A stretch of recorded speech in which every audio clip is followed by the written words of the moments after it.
Good evening, everyone. Do you hear me? I'm curious. I hear an echo somewhere.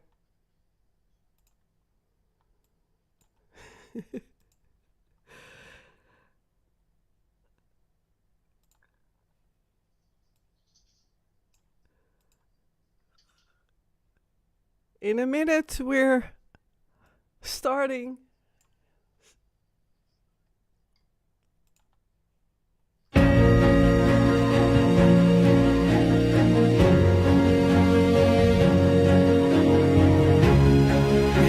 Exactly. Are you ready, Dana? Then I will put on the sounds.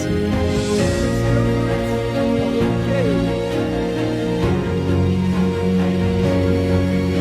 Say something. Check 1, 2. Hello, everybody. Hello, everyone. Can you hear Dana? Welcome, Dana. Dana. Thank you, honey. It's great to be here. Yeah. I was going to say part 4. Really, because you generally got to watch.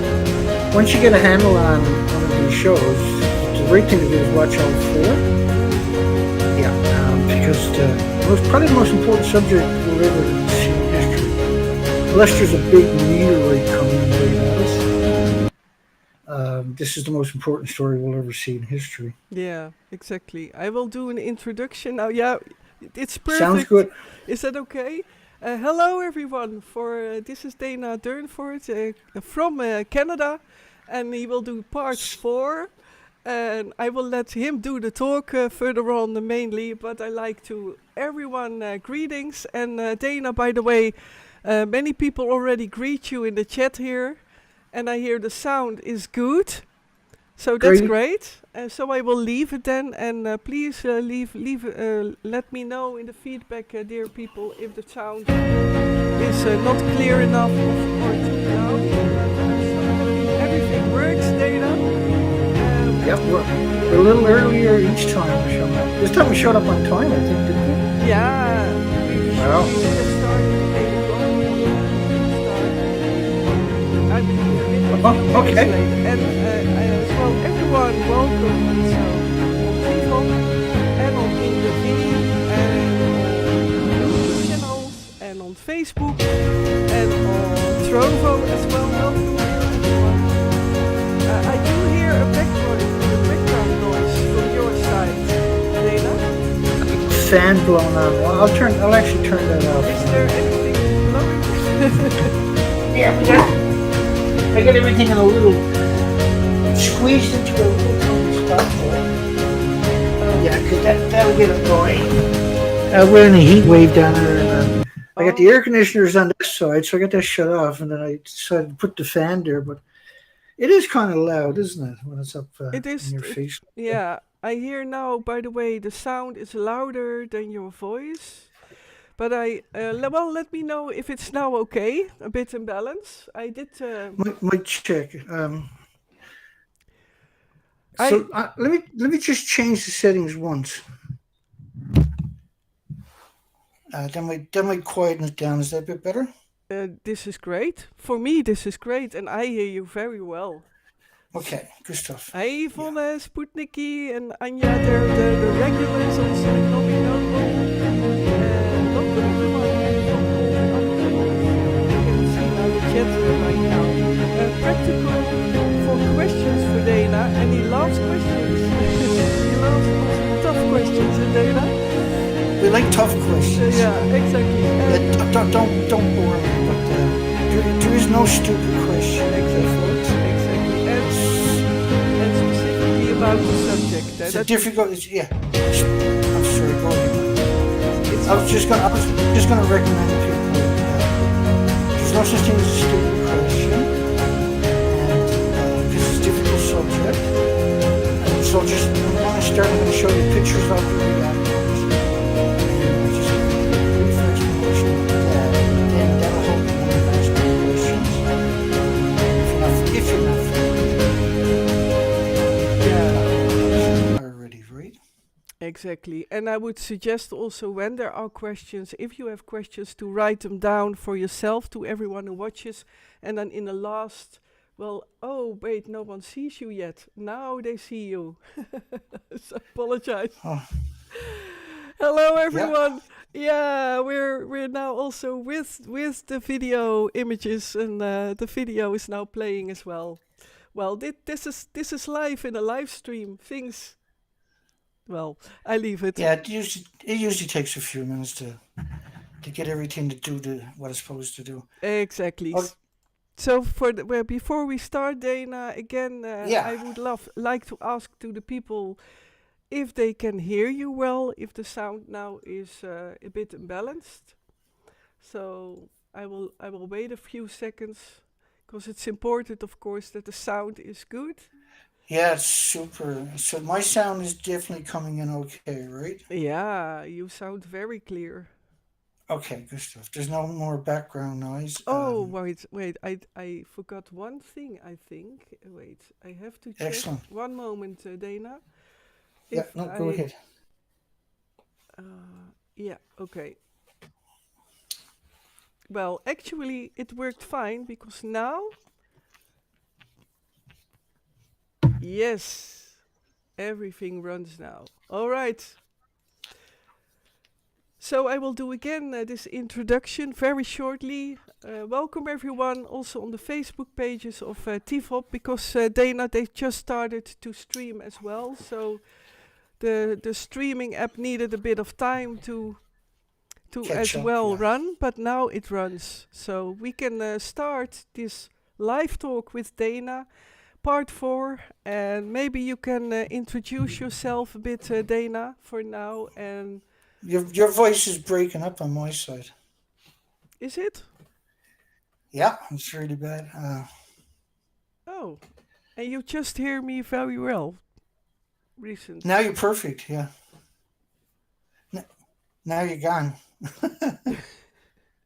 I can't hear. I can. Oh, I can hear you. Can you hear me now? Yeah, I can hear you now. That was weird. Yeah, indeed. The So, both your voices are okay. clear. I hear that from Yvonne. Thank you so much for your feedback, Yvonne.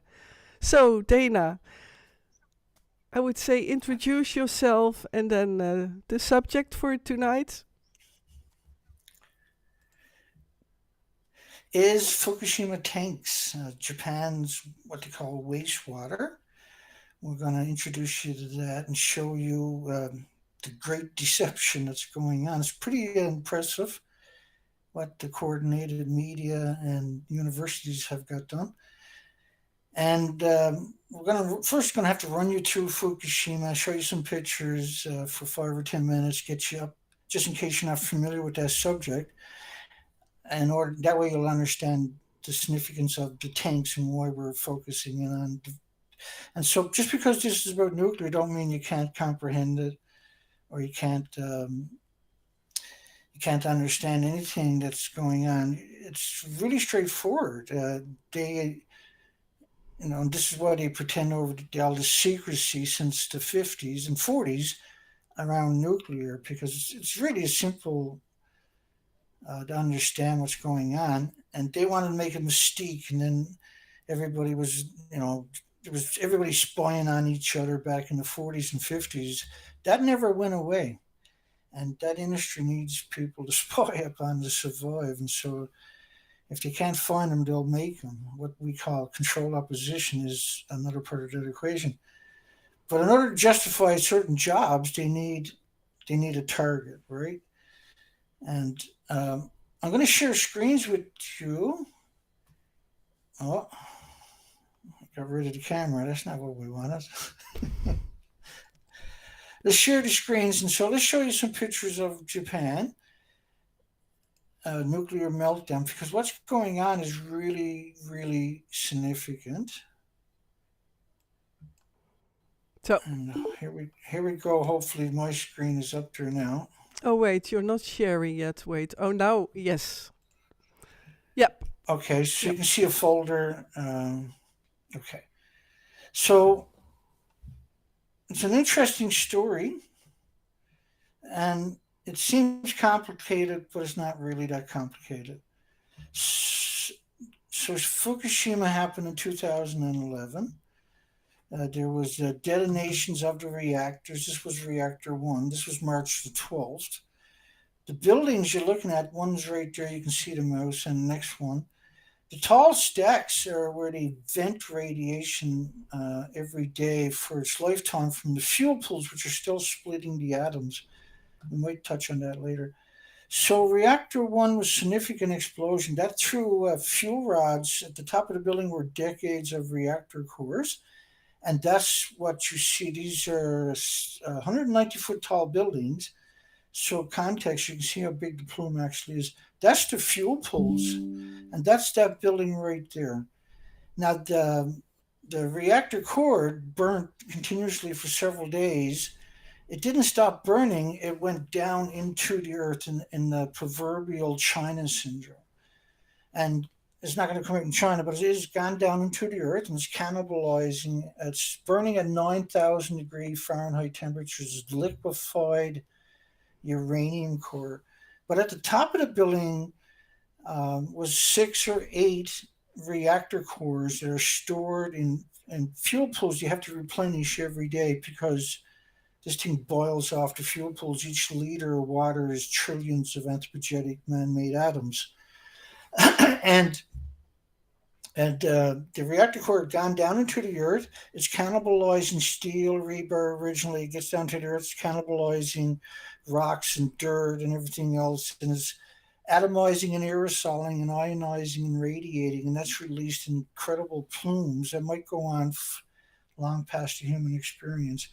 To give you context, you can see how big the bottom piece of the Kevlar sarcophagus for reactor one. This was a contraption that they put around reactor one. That's reactor one. And the bottom bar, you see right there at the bottom, that bar is actually the top part of this piece right here. So that's 150 feet wide, and then it's 190 feet tall. They put a Kevlar sarcophagus around to contain the emissions because you had multiple reactors had meltdown, and that's what the this was done with gravity. This everything was built off site and then assembled with cranes through gravity. You can't. It's lethal doses. These are actually medusas, and they kept that on for 5 years. They have removed that. That's you can imagine how toxic that actually is going to be. The reactor two also lost its fuel pools, burned continuously for several days, and because when the fuel rods are exposed, they start to burn at around. They instantly catch fire and they'll burn at the zirconium claddings burn about 1800 degrees. But that ignites the fuel inside the cladding, which will burn at 9,000 degree Fahrenheit temperatures. And it doesn't need oxygen. So we can do this underwater. So it'll boil the pool dry. The emissions, the reactor core and the fuel pool has gone down into the earth of this one, but didn't, it burned constantly for several days. You can never get in these buildings despite the fact that they're going to try to claim they did. And in the context, that's the two of the buildings, reactor one to your right, reactor two. They lost their entire inventories, which is around 10 million pounds per building minimum, because they don't have a repository anywhere in Japan. The buildings were used as repositories. This is the ghost of reactor four to your left. And to the right, you see just a fraction of the media claiming they're at the very top of the building in the fuel pools. The building doesn't exist anymore. And so if this was your building and someone sent you a picture of it and said, hey, you're going to need a bit of paint, then you would reject that, obviously, right? And so then the question is, why is major medias, these are the world's biggest medias we're talking about, CBS, BBC, CNN, ABC, why are they pretending they're in a building that don't exist in 2013? Because that's actually a lethal dose to be anywhere near it. You had, and then you had reactor three. Reactor three is this one right here. Reactor four is over there. Reactor two is right alongside of reactor one is the first one. So reactor three was a mixed oxide. This had weapons grade reclaimed uranium plutonium from bombs and fuel that has already gone through a chain reaction. So the emissions from a nuclear reactor are 2 billion times more toxic than industrial poison. And so when you put it through a chain reaction the second time, the emissions from it are 2 billion times 2 billion. And the reason they're like that is because they pulse energy at the speed of light. So the atoms are pulsing energy in every direction every second, almost at the speed of light. And so imagine trying to build a device that does that every second, right? Mhm. So this is very dangerous to everything with replicating cells.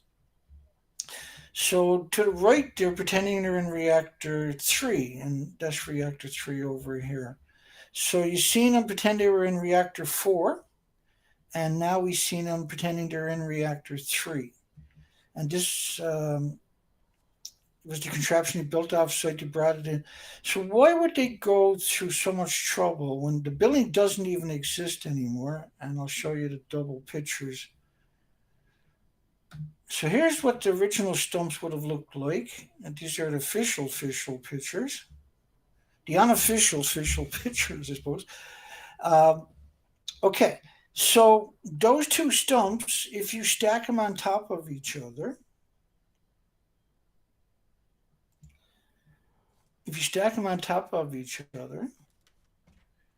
are are not as high as this building here, this part of the building, and that is the bottom part. I'm jumping around, I suppose. That's the bottom part of the sarcophagus for reactor 4, or 3, or 1. I'll get to that if the picture would. And meanwhile, I will answer someone in the chat. Where is this building, Dana and Monique? That is This build. Go ahead. yeah. Monique. Well, you can answer, but it is Fukushima. Huh? Yeah, for it to be clear. Yeah. So this is Japan. Nuclear reactors in Fukushima Prefecture, and they're known as the Fukushima Daiichi nuclear power plant. And so there's incredible cover up of this story. And if you stack both of those buildings on top of each other, they're not as tall as the bottom part. You see right here. They're not as tall as that. And so the fuel pools are at the very top of the building. And so it was really interesting to see the media pretending they're in a building that don't exist.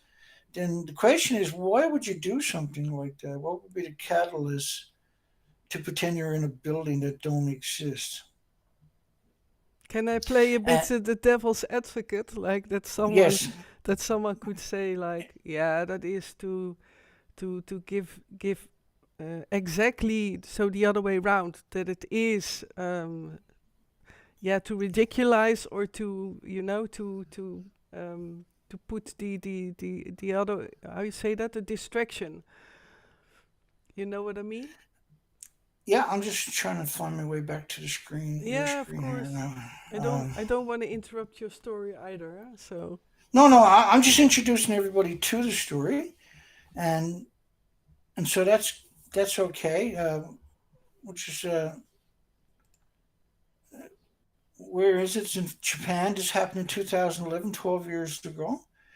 Okay, and so the current story that started 4 weeks ago. These buildings had around 10 million pounds in each building. That's gone.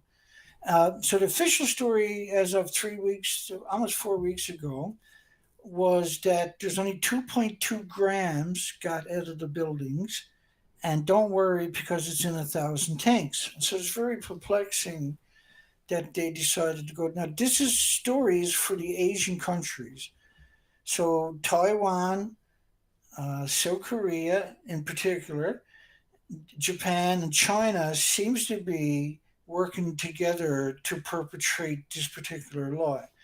So they're claiming 2.2 grams is all that got out of the buildings, but it's never gotten to the ocean because 80% of Japan has been has been excited, I think is a way of putting it, over the prospects that Japan says they're going to dump tanks into the ocean. So the cover story was that all the nothing got out, everything is in the tanks, and that's why these particular pictures I'm showing you, so you can comprehend that. So they're claiming that nothing got out of the buildings, but as you can see, there's nothing left of the buildings. Mhm. And then if you go look at the actual documentation on this subject, if you know how to find it, this is a plutonium radioactive fallout based on 20 days to your left and 21 days to your right of fallout from the reactors. By the way, do you now show again your I presentation? didn't. Because I did. It's not on the screen, is it? My no, no. apologies. Oops. We'll get there. That happens. That happens in the live stream, thank, Dana. It does. It's thank okay. God you're. So someone's watching. I Excellent. safeguard that your presentation is on screen. Yeah, it's a little. Now it should show up in a few seconds for everybody. Yes, there it is. Okay, so let me go backwards. This is a plutonium model of the radioactive fallout, covering the northern hemisphere and the rest of the planet in 20 days to your left and 21 days to your right. This is a radioactive fallout model based on Japanese data of the plutonium 239. The other one was the neptunium 239. That decays to plutonium, by the way.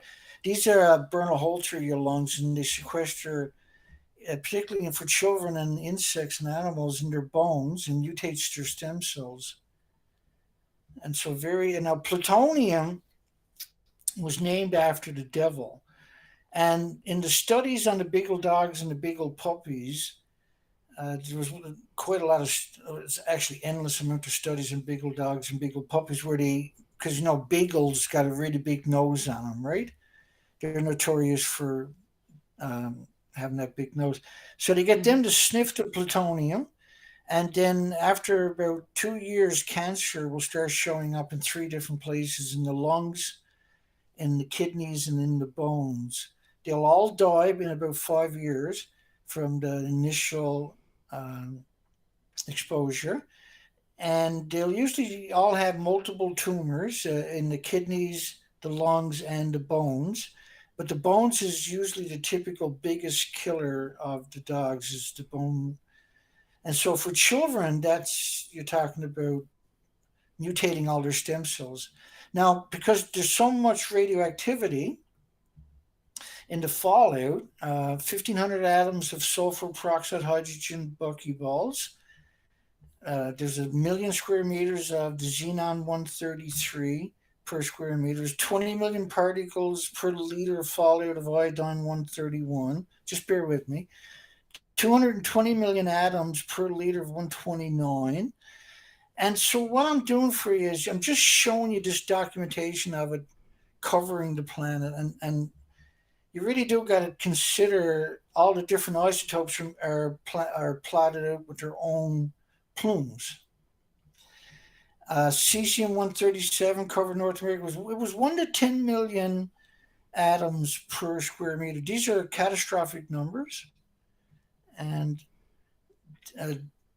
this was a xenon model based on 20 days of radioactive fallout. And the list just goes on and on and on and on. This was NOAA's American radioactive fallout. There was endless disposition fallouts. The bottom one is 27 days after the whole planet is covered and appropriate. They got that one in green. This was the explosion of reactor 3. It ejected the reactor core and the fuel pools out of the buildings. Okay, so now I just want to take you to some headlines quickly and give you some. Now this was aggregated, and so at the bottom of you can see the different media. When you see the source, that's the media that repeat it. They're all going to be the same color, but don't let that confuse you. Fukushima nuclear report was so shocking they decided to treat it as if it didn't exist. So the best thing with a big accident like this is go back as far as you can and see what the original story was, right? So I'm just going to give you a little glimpse into that. Radiation data from Seattle survey may be withheld by the feds for national security purposes. And it was over 450,000 times detection levels. So xenon burns a hole through your lung and sequesters in your bones. Nasty. But these are catastrophic, all these numbers I'm showing you, all different isotopes.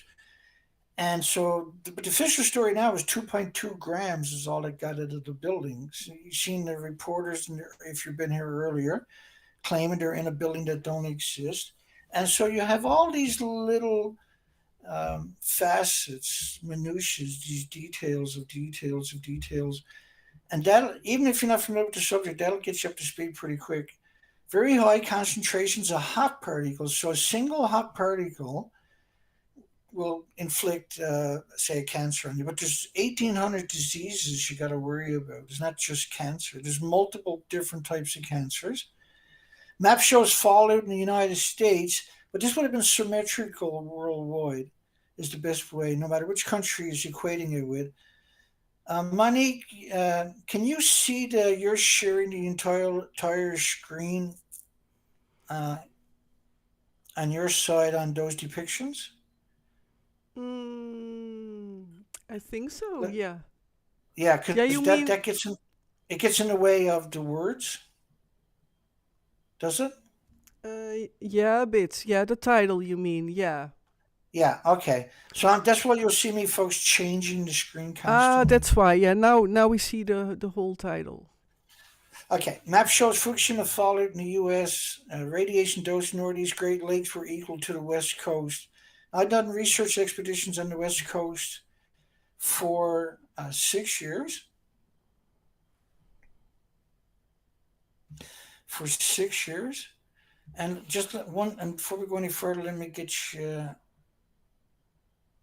And then we're going to go after the tanks. I'm just going to show you some more headlines right after this. Okay,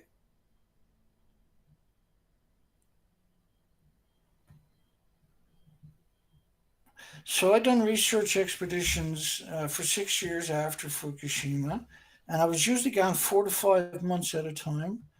There was my stoic partner in crime, Zoe, the dog. Hmm. She was a lovely, she was a lovely dog. That one. Yeah. Take hope. This Fukushima disaster map to your left is fake. That was the actual tsunami, but that was the. If you go look Fukushima fallout, you'll see that map constantly. But there's the same organizations of the radioactive fallout to the right. And so what they done was to show people this one, and they even created sites and claimed it was Fukushima, and they made fun of you. So I spent years researching those three boats, the two Zodiacs and the sailboat. And so I'd done the entire coast from Vancouver, British Columbia to Alaska. And what I would do was tie the sailboat onto a tree. There's 27,000 islands up there. Put the stern anchors out, or I might tie up between two islands. I like tying on to the land because it makes me feel better at night. Mm. And the big Zodiac tows the small Zodiac, or because the big Zodiac can go long distances. And then the little Zodiac, basically, that's got two four-stroke motors so that I don't have to worry about it. And I go into all the beaches, all the rock piles. You're talking about 27,000 islands. And so I can meander all day for 2 gallons. And you have shelter for all Mm. these. So it's usually very wet coastline, right? This Yeah. is tropical rainforest. So I go all the way up to Alaska year after year. And what we discovered, the species to your left were exterminated. And the pictures to your right are the after post Fukushima species. And it's hard to comprehend it, but there's around 7,000 highly visible species. So these double pictures are the same places. So 2011, that's what the coastline looked like. In 2014, 15, 16, 17, 18, that's what it looked like. 19. So it was wiped out. Now we went back year after year to see if the species would recover, because the glass of the ocean water, what has the eggs and larvae and small fries and all the very soup of life. There'd be 1 billion creatures in a glass of water, and 75 to 100 million of that would be the phytoplankton, the basis of the food chain, the oxygen chain, the carbon sequestering chain. That was wiped out pretty quickly because they're at the surface where the radioactive fallout first enters the water. And then the normal flow of the ocean brings the nutrients from the ocean floor back to the surface. So then they get slammed with radiation again, because if the radiation falls to the ocean floor, then it ends up coming back up with the upwelling, right? And so you see the zodiac is on the beach. You shouldn't be able to do it because there's usually football fields and football fields of those sea urchins. In the background, you can see sea cucumbers. Should be around 700 algae on these beaches, by the way, would contain around 5,500 species of invertebrates without the backbones. There's around 70 species of starfish, 74. They come each species in multiple vibrant colors. There's all kinds of snails and mollusks and shellfish. There's all kinds of different types of scallops. There's abalone and gooey duck, which are huge clams. There's razorback clams. The beaches, when you see some of these beaches, they're actually made of shells. And when I was doing the expedition in the last later years, there was no shellfish on the beaches of the 27,000 islands, yet the beaches were made from the shelf breaking down over thousands of generations, right? And so the species to your left were exterminated. That's an extermination event. And this is my iconic picture to your right from me, because I worked as a commercial diver up here on both oceans. Hmm. But I used to have a pains of conscience on the ocean floor because you didn't want to step on life itself when you were down there, right? And it was really difficult to avoid it. And that's very iconic pictures. Uh, I used to do food harvesting too, where we would pick 20,000 a day of these purple and red urchins. So very, very familiar with all the species. There would be 74 species or so, or 78 species of sponges. They come in different colors. There would be around 70 species of the sea anemones. These are big creatures. They're very visible. They cling to rocks in large groups, and you can see the little circles there. That's actually sea anemones. But there's around 70 plus species of them. So it was wiped out. Now, when I went back year after year, the species didn't come back. Well, that meant we had sterilized the ocean. Okay. Mm. So let's talk about a few more headlines for a minute. Radiation and health specialists. Children 11 becquerels a kilogram of cesium start, because we're going to talk about the tanks coming up. I'll come back on the screen in a Take your second. time, Dana. And by the way, to see all these pictures, I know these pictures, of course, because I watch a lot of your live streams. But every time it hurts, it hurts me Yeah, to it's see. crazy. And the blend, I miss the colorful. The colorful of it. That alone The is beautiful, sad. It's the so beautiful beautiful how it tropical was. rainforest. Yeah, it's exterminated. Yeah. This is all Fukushima. Mm. Radiation health specialist. Children 11 becquerels a kilogram of cesium. And so when you mention cesium, you got to think about the biggest byproduct is not cesium, it's the curium isotope. And curium isotopes, you need lead shielding 20 times thicker than you do for plutonium. So it has the same attributes as plutonium, which is a bone seeker, a nasty, nasty bone Mm. seeker. And it wreaks havoc on your immune system on top of that, which makes you more susceptible to pathogens and viruses and illnesses and disease, autoimmune deficiencies, and injuries. Irreversible heart damage for children, 50 becquerels a kilogram. And it's also irreversible lesions on your organs for adults at 50 becquerels a kilogram. Radioactive material like cesium are brought back to the surface each year by plant growth and pollination. So this is why you're seeing the mass extermination of the pollinators, the moths, the beetles, the bees, over the last 12 years. Radiation, it pulses energy every second. It's like an explosion going off in your cell and blows holes in your DNA. So your body has to repair that every second. It can't. So it has to keep making more and more white blood cells to try to repair, because that's the trigger. Your body doesn't have a trigger to deal with it. It's not like a cut where your body can heal it after 6 or 7 days. Then your red blood cells counts go back to normal, and or your white blood cell counts. So your white blood cells will attack it for the rest of your life. So when you cut your finger, it attacks it for about 7 days. But when you get radiation, it attacks it for the rest of your life. Eventually, it tries to build a sarcophagus around it. You call it a tumor. But when you got endless, you're breathing it, you're drinking it, you're consuming it, you're getting showers and you're washing, you're cooking your food in it. Then you're getting so much into your system, your body can't keep up with it. So you're producing more white blood cells than red blood cells. Red blood cells carry oxygen nutrition. So as you create more and more white blood cells, because you bought Japanese food or something, then you got leukemia. So you can have leukemia in just a couple of weeks of eating contaminated food from Japan's prefectures. Because And they not, have, sorry, not, go ahead, no, go ahead, yeah. you meant like, I think you said around 1800 diseases can develop, but to be clear, it can develop in years. So that's also then what people might not take in. Like it can be years until it finally shows. Huh? Yeah, That's the tricky thing. that's the scary thing about this. Yeah, exactly. Was that I'll come back on the screen for a bit and check the comments and stuff. Hmm. And so that's a great point, by the way. It's such an important point because a lot of people become complacent. Oh, we had a nuclear accident, but everything was okay. But Exactly. then their loved one, their parents got Alzheimer's at 55, Hmm. or the children are born with autism. And so after a nuclear accident, the first two major studies on populations are going to be Down syndrome and autism.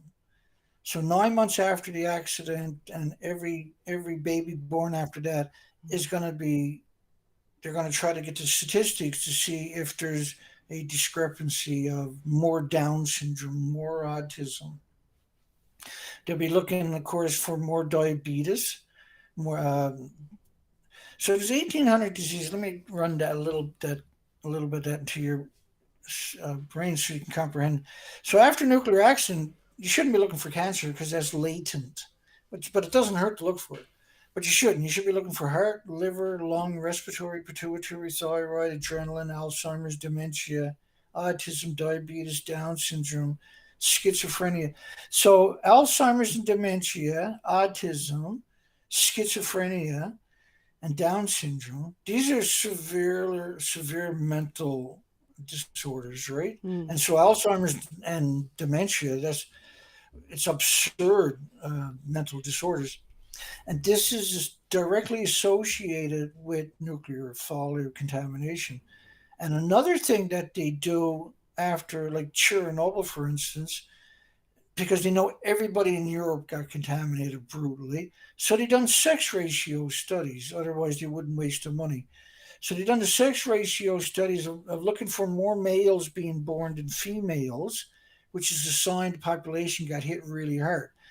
But what that also means is the more males than females, the less population of humans. And you should always think of it as species, and then you're one of those species. So whatever we get, the species can get too. Hmm. But they're much more vulnerable. Is right. That's the best takeaway from this. And so when the thyroid, I showed you some headlines earlier of 220 million atoms of 129 per liter here in Canada. It was a study out of Ottawa, the capital of Canada, and 20 million atoms or particulates of the iodine 131 per liter, and another study of the xenon 450,000 becquerels, atomic decays a second. And these are three separate studies. So these are huge, absurd numbers. These are unheard of numbers. This is the biggest event in human history. There's nothing. We got nothing to compare it to. It's actually more meltdowns than all previous meltdowns combined by a large, very large stretch.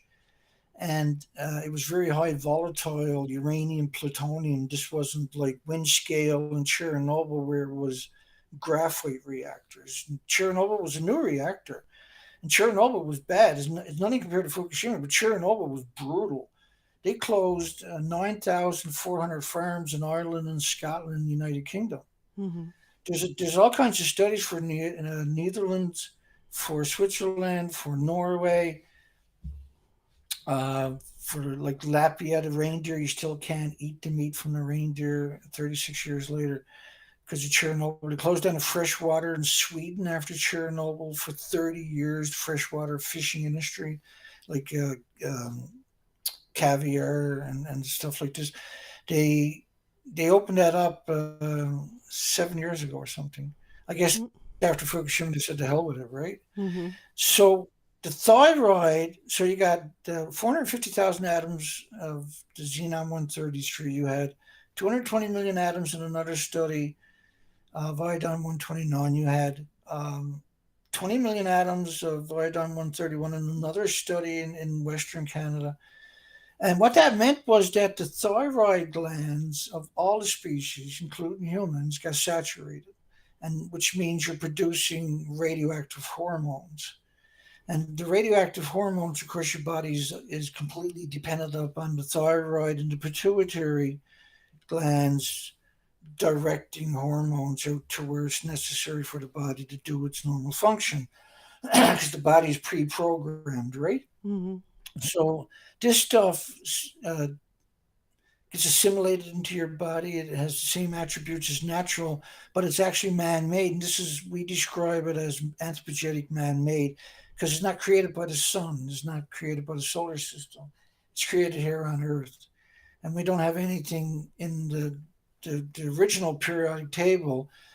They modified it since the 1940s and then called these new atoms, but these are man-made. These The normal thing is the older the the the natural emissions like uranium 238 with billions of years of half-life is not very energetic on its own. Mhm. But once it goes through a chain reaction, any atoms with a long half-life that are man-made keep their energy their whole cycle, and they have a 10 there's 10 half-lives in a cycle, for instance.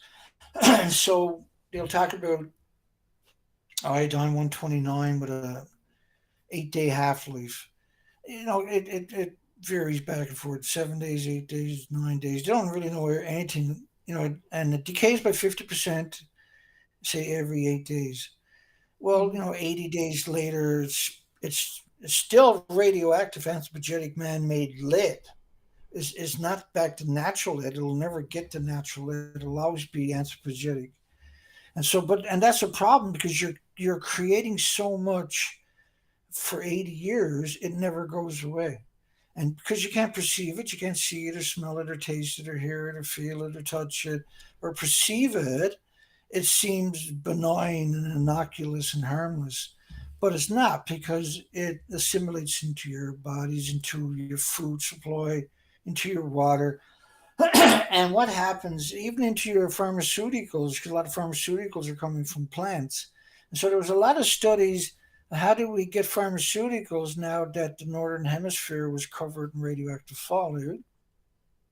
Because plants will assimilate it, and there's an endless amount of studies in that. But what was interesting was almost every single nuclear plant worldwide and temporary repositories included, which is basically all we got on the planet. Every nuclear power plant is surrounded by farms, except for just a few. And it's typically, as far as you can see, farms. And each nuclear power plant is hemorrhaging radiation into the environment. And what that means is you're being poisoned. Mhm. This stuff never goes away. Yeah, I And wonder so, Go Sorry. ahead. Yeah, I Yeah, have a lot more questions, but it's not to go interrupt you ahead. every time. But I wonder, No, that's okay. That's okay. I should have checked if there in the Netherlands, if that is also the case that farmland is surrounded. That's a good thing what you mentioned because that's what occurred to me in Japan Uh, I, specifically. I, I I have checked. It is. It is Yeah, we've okay. covered stories on the Netherlands. Mm, They only got a couple of small plants, right? A couple of small reactors. yeah. Mm-hmm. Yeah, we've done stories on it. They're threatening to build more reactors, Mm-hmm. Yeah. and so there's a lot of posturing. That's all it is. That Mm-hmm. there's a new nuclear renaissance, but the infrastructure's not there. The manpower doesn't exist, and it takes about 4 years to train a nuclear worker. So it's basically posturing for the new one. But the problem is, and I don't know if you had something else you wanted to throw out there, Monique. I kind of cut you off that time. No, because I cut you off, but yeah, I That's have so okay. many questions, but I try then to ask things which are related to what you are. But I was wondering, that's very interesting that you say that it takes 4 years to train someone for in the nuclear industry. But I was also wondering, I also am a bit investigating. Like many people pro nuclear say, yeah, but it has been advanced and it's much safer and so on and so on. But maybe it's not for now. But that was one of the things what I was yeah wondering about. What? Yeah, the advanced fuel, advanced small modular reactors, micro reactors, and stuff like that. Mm-hmm, There's a couple of studies showed up from unusual places. Former regulatory agents that have literally left America and went to work in other universities in different countries. We're coming up with studies showing that the small modular reactors will produce 35 times more high level waste, 30 times more high level waste, 35 times more intermediate level waste. Now, because when they do the comparison, they're doing the fuel rods. And if you take a fuel rod and walk past it after it's gone through a chain reaction, mm-hmm, you'll get a lethal dose right away. It's just a flash, and your organs will start to melt, right? mm-hmm, And so intermediate level waste is still lethal, but it takes a little longer to kill you. And then low level waste, so I'm sure it's gonna create 30 times more high level waste than a conventional reactor in mm-hmm, the same quantity, 35 times more intermediate level waste, and 5 times more fuel rods because it's not very efficient. It doesn't have economy of scales where it's a big package, and they're going to have to use mixed oxide fuel. This is a weapons grade fuel to get the extra energy out of it to back up their uh, unsupported claims that these things will fill a niche. And what I mean by that is they don't have a license into the regulatory agencies worldwide. And so the license applications are about 1 million pieces of paper. And so if you don't have that in there, then the regulatory agencies are going to take 4, 5, or 6 years to go through 1 million pieces of paper. They're going to need hundreds of employees, etc., etc. And this is how it works for a new reactor. So they don't even have that, and they have 100 companies worldwide, and they're getting all kinds of money thrown at them, but they're not even producing a caricature of the reactors, not even a mock-up. So you don't see the supply network on top of that. And because it's an unknown industry, then you got to build a reactor. So it's 5 years if it shows up right now with the licensing of 1 million pieces of paper. 5 years later, the NRC is going to pass it back to the company and say, look, you got to change this, and change that, re-engineer this, and then a couple years later they'll send that back into the non-regulatory agencies, aka the nuclear industry, and then they got to go through 1 million pieces of paper again. oh, And so when they get a design that they like, then they got to spend $500 million and have a place set up, engineered for all kinds of accidents, all kinds of other things, earthquakes and stuff like this. And so that takes many years to pull off. And then they got to build a reactor. And then once they build a reactor, they got to run it hard for a couple of years and see if it goes kooky, right? And so then, if they find any flaws in it, they'll got to re-engineer it. You got to go through the whole licensing process again. Then you got to build a new model, make sure that actually works and doesn't have inherent dangerous flaws. So you're looking at 30, 40, 50 years down the road before you can get to manufacturing. So Mm. the hype is about, it's very confusing because geothermal is real. It exists everywhere. It's under everybody's feet, and it can do the job. Anything nuclear, gas, oil, and coal can do, geothermal could actually do it better and cheaper Mhm. and longer with no adverse side effects. It's not going to blow up on you. Not going to do this, not going to do that. And it's the right move because you don't need gas, oil, or coal. By the way, each nuclear power plant needs two dedicated gas, oil, and coal plants to run these sites.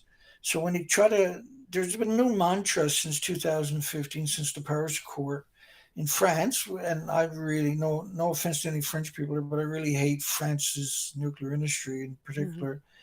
They're incredibly atrocious. If you go look at their legacy of what say they done to the French Polynesians, where they done almost 200 nuclear weapons, it was equal to a Hiroshima bomb going off every week for 12 years. Whoa. Try wrapping your mind around that Mhm. statement. Yeah. Yeah. A Hiroshima nuclear bomb, 15 kiloton radioactive fallout Mhm. every week for 12 years. Whoa. Yeah.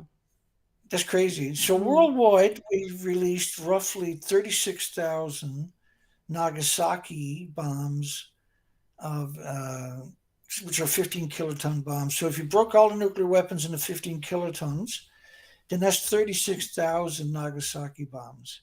And Nagasaki is something you can look up. You Mhm. can look it up. There's all kinds of pictures, there's all kinds of videos, there's all kinds of documentaries. And the Americans took around 4,000 uh, victims who died on the perimeters of radiation poisoning from severe, instant radiation, almost deaths, where their organs would melt, etc. And they took them back to America, the dead people, and they ashed them and sniffed the ash, which is incinerating them. And then they sniffed the ashes to smell the isotopes, to find the isotopes, if there was any isotopes in their body, or was it just a gamma shock neutron bombardment that killed them? It was one big social science experiment that has never ended. They've been studying the survivors of Hiroshima and Nagasaki for 70 years. They built the cities back on the bomb craters. And then, because they just captured Japan, and they've been studying them like guinea pigs. And we covered each year. Do an anniversary of the Hiroshima. A Mhm. few days later, the Nagasaki. And I have just an absurd amount of academic studies, horrific radiation, uh, but officially nobody died of radiation. And even the Japanese government had refused to provide health care for the survivors, saying there wasn't enough radiation for you to inhale to cause the illnesses.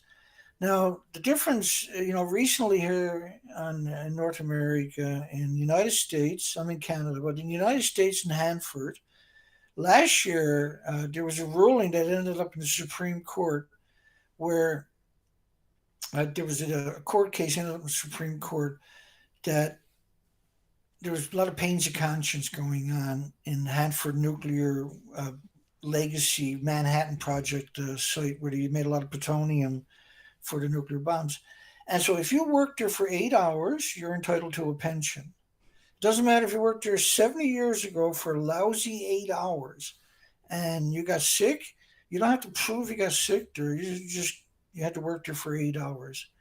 And you were entitled to a pension or a payout of hundreds of thousands of dollars and health care for the rest of your life. That's how dangerous nuclear actually is. So it gives you really good context. With a single exposure, working there for a single day, you get like it goes back to what we mentioned earlier, Monique, where you Mhm. say it might not show up for 4 or 5 years, and it might not show up for 40 or 50 if you just got a very tiny exposure. And so that's how bad nuclear actually is. Once again, when the defense physical atoms get in your body and sequester in your muscles, your organs, and your bones, your body attacks it for the rest of your life, trying to solve it because Hmm. it's not like a cut on your finger. And so it'll attack it, throw white blood cells at it nonstop for the rest of your life. Yeah. But this thing explodes every second and is killing chromosomes and DNA and cells and everything else. And your body tries to repair it, but it can't keep up with it because there's another explosion a second later. So it floods that from all your joints, from your spleen, and everything else, uh, which leaves the victims now more susceptible to pathogens and viruses because their immune system completely compromised for the rest of their life, and they don't have as they're not getting the oxygen anymore, they're not getting nutrition, and so now their body is open to all kinds of other diseases and illnesses that normally couldn't bother them. And it is And not visible what the cause. yeah, And that's what I how do think. you? Yeah, that's also what when you were mentioning about it's great. I love it to hear the background bit about how long it takes before a nuclear plant can run, but as well how mysterious it is being kept away from the people.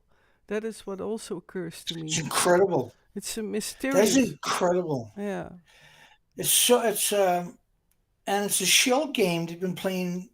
So what they decided to do, for the most part, was tell the same lies for 80 years.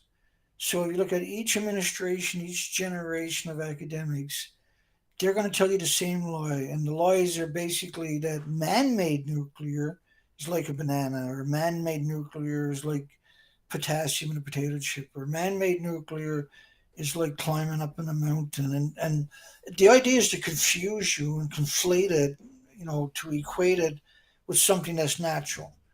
And that way you're not scared of it and you won't say no, and you're not going to be a not in my backyard community. Just what it's social engineering, and which is MK Ultra, right? Yeah. And that fits right into the MK Ultra. Exactly. And so now the official story is only. I'm going to bring back the screen sharing for a All second. right. I prepare. Here we go. Almost, yeah. Don't And you take bring care up. for your tea, yeah? Dus, you take care for to take a sip of your tea, yeah? Oh yeah, I still have to get a sip of my tea. I seem to Very hear it. observant, eh? Look at that. Wow. Take I your did. I time. got one. I got one sip in. One sip. There we go. I'm doing pretty good because I do 5 2-hour shows a week, Yeah. and so I'm pretty I'm conditioned. But I like to have the tea there in case my throat goes dry, and it does. Me too. I have tea too. So tea too. T2. Mm. We're gonna go full screen, entire screen, and we're gonna hit allow, and it should switch for you by now. There you go. Again, so when you see 2 sieverts of emissions near number 2 reactor, well, 3 sieverts is a lethal dose. It starts to melt your organs, and you just get a short exposure, you'll die a few weeks later. Because once your organs start to melt from this kind of emissions, you can't, because you destroyed the cells. So it's a very unique thing where everything seems good. Human civilization may destroy itself. Liquefaction of 3 reactor cores at Fukushima, the first time in history. Now, the official story is Chernobyl is the world's worst nuclear reactor. IAEA, which is the International Atomic Energy Agency, which is they're behind the cover story. They're the coordinators, and so what they're claiming now, their official. This was a stunning revelation. International Atomic Energy Agency today admitted there is no such thing as a safe level of man-made radiation, and that the standards are based on benefit, not safety. And what that means is it's based on natural but not man-made. So the standards that the International Atomic Energy Agency are using are the stuff that's harmless, and so it's total confusion of why they would utilize it that way. Doomsday like radiation release of fire in a pool at Unit 4 would be a global A global catastrophe. A global catastrophe.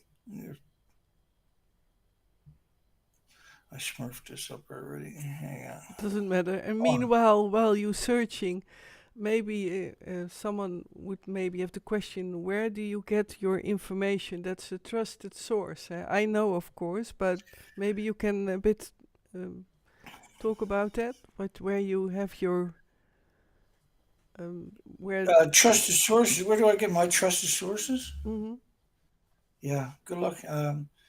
Good luck. That yeah, Yeah. I feel bad for you, but Well, that's what I mean. It's no, no, it's no, let me come. Yeah, because that's a great question. It's a wonderful question. yeah. So I have around 60,000 studies, academic studies, gathered up, and I do five nuclear news cycle shows a week. And I was at this long before Fukushima happened. I had around 7,000 lectures on nuclear. And way back in the day, I was trying to wrap my mind around nuclear. And this was when Harvard and Yale and Stanford and Oxford, MIT were publishing their classes, videos from classes online. And I was recovering from a diving accident. I was a commercial diver. I had been diving for 128 days straight, 6 hours a day on the ocean floor without coming home, and got injured and got debilitating. The decompression injury to the spinal column, Mm. and it took 15 years to get back on my feet. Well, And so I was studying nuclear the whole time as a way to escape because I had a $600,000 a year job, and so I had to find a way to escape, and get my sanity back. And because you know how like every song got a memory, like everybody has their favorite music been listening to all their life, and that mhm. music has memories. Whether you people realize it or not, that has memories. It's the same thing for Hollywood, all the movies. And so here I was, I had a debilitating illness. I was in a hospital bed, but I had access online to Harvard, Yale, Stanford, Oxford, and MIT in particular, and all the other major shakers and movers. And I just absorbed myself into it. But immediately I started seeing all these discrepancies. I was like, how can it be a terrorist weapon, but it's like a banana and a potato chip and walking in Mhm. sunshine? How does that actually work? I wonder. Yeah. And so eventually I started getting really upset with this industry, and I was trying to unravel this mysterious, uh, secretive, hateful nuclear industries. And um, so I went to, I started taking looking at academics. How can I get my hands on academics? And there was a guy named Arnold Schwartz who allegedly killed himself. He had stole 4.5 million studies from MIT or from I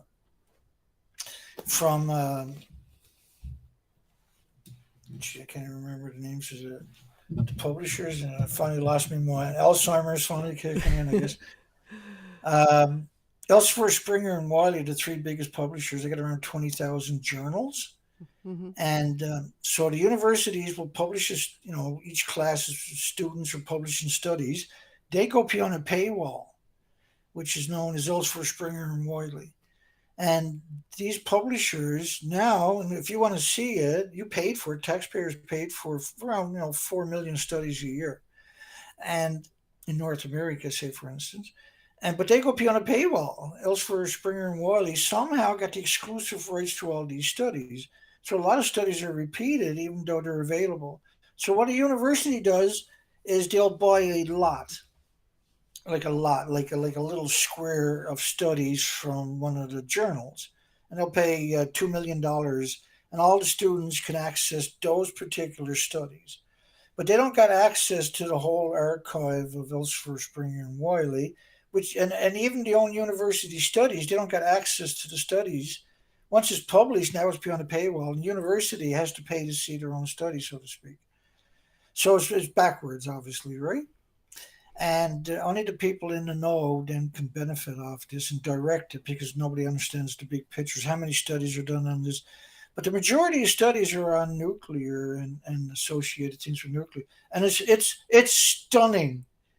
It's I'll give you an example actually, because that's such a great question, right? Where do I get my where do I get my And I really love it to hear your story about it. It's really, yeah. yeah, this is Mm. great stuff actually. And where would I put that? Hang on. We are Uh, going back to the wastewater in a bit, but this is also yeah, interesting. no. Oh, A bit. this is great stuff. You like this? Yeah, this is fun. And I don't know if I got it on. So the best thing to do is just search everything, right? Yeah, take your time again. Take your time. Okay, I You know. I was just you want to share? no because I haven't done this.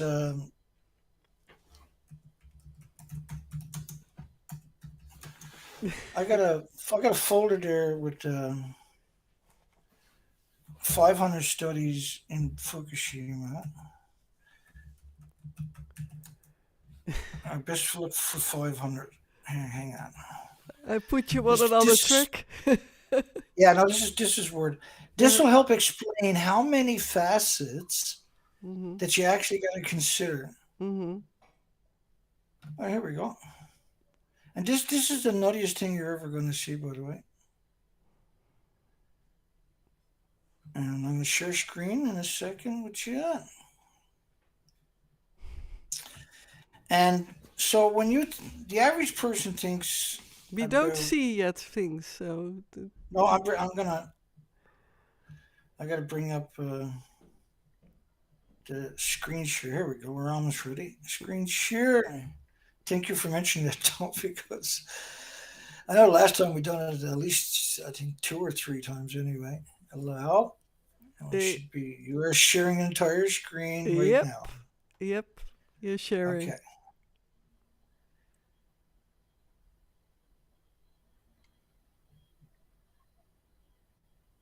Oh, oh, where did that go? My God. This one there. Okay, so these are the role of litter fall in transferring Fukushima-derived radiocesium to the forest floor. Effects of large-scale decontamination, secondary forest characterizations, brown rice. This is all about Fukushima radioactive fallout. These are all just different studies on different facets. Mhm. Hiroshima, Nagasaki, Fukushima comparisons. Nuclear shadow from Hiroshima, Nagasaki to Fukushima. Health effects of nuclear weapons, long-term effects. Anthropogenic radionuclides in the atmosphere derived from Fukushima. New comparisons, marine dispersal model performances. And so a lot of this is the cover story, what I'm showing you, right? But a lot of it is just these studies that were done. So when you look at the big, and I still haven't done a show on these 500 folders yet, or 500 academic studies. So all I'm doing is showing you the very first picture in this particular folder. Is the status of the spent fuel in the reactor buildings. Well, they're actually gone. So decontamination radioactivity, contaminated vegetables. You can't decontaminate vegetables after radioactive fallout. And my normal response, if I'm doing one of my shows, is to say, "You sadistic little demons! You can't be decontaminating food." My God! Yeah. But You cannot de Fukushima radiate. you Yeah, cannot de Fukushima. sorry, you cannot decontaminate anything. No, I thank believe. you. Yeah, No, that's my no. opinion. But That's the you're very the last thing you want to try. Yeah, yeah. is to decontaminate something. Then new scientists, they produce a lot of studies, and they will cut your throat. Unbelievable! They're so quick to cut your throat. Um, Examination soil contaminated by radioactive cesium. You notice a lot of studies are about cesium. This one you can see, and down in the study, I'm not going to go through the studies, but Mm, 131 iodines, 134, 137 cesiums. Then they're talking about a single Becquerel or no, 1 million becquerels per cubic meter, basically. Um, Now the numbers are stunning numbers. Food safety regulation we learned from Fukushima. Marine Fukushima radio accident. We better position to understand the impact of radionuclides on marine ecosystem. Well, the studies I showed earlier was an extinction event, and so they make a lot of studies for political things where they want to pacify a community or something like that. They'll have a study saying it's harmless, right? A review of studies on thyroid dose estimations after Fukushima. We know it was 220 million atoms per liter rainfall in the northern hemisphere sustained of iodine 129. We know it was 20 million atoms per liter, of iodine 131 sustained. We know it was 450,000 atoms per liter or per square meter of the xenon 133. And so now that means the thyroids of everything was saturated. That's beyond saturation. That's non-cat. That no terrorist has been perceived to be able to do something like this. No scenario ever existed of this much emissions into the environment. This was a pulse event. Influences of the atmospheric transport modeling, radionuclides from Fukushima. We have studies from every country worldwide of the fallout, them finding the fallout. Does the Fukushima accident significantly increase the nuclear footprint? That's a great study, by the way, because it asks an important question. Radioactive urine at Fukushima poses small health risk.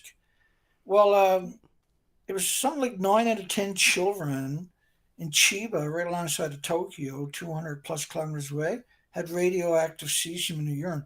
But cesium is just one of 1,000 fission products that are going to be in the same sample. Hmm. Atmospheric radionuclides from Fukushima reactor accident observed in Vietnam. Size dependent distribution of radiocesium riverbed. This was about down. A lot of these are about downplaying it, but there were so many studies downplaying it. One can barely wrap their minds around how many different facets you need to be aware of.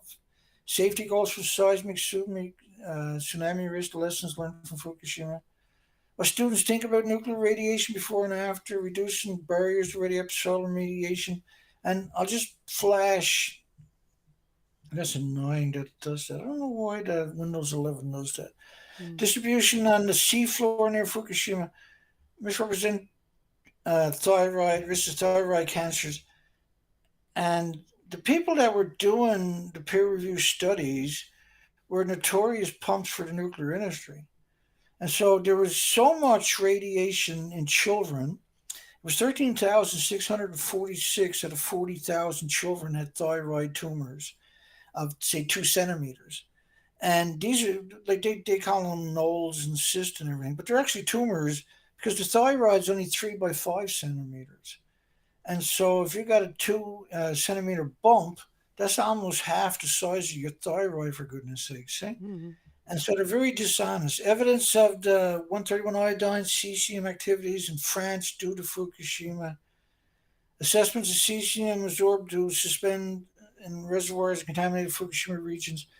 And the list just goes on. It's really something how much I actually have. Downward migration of radiocesium in abandoned paddy soils.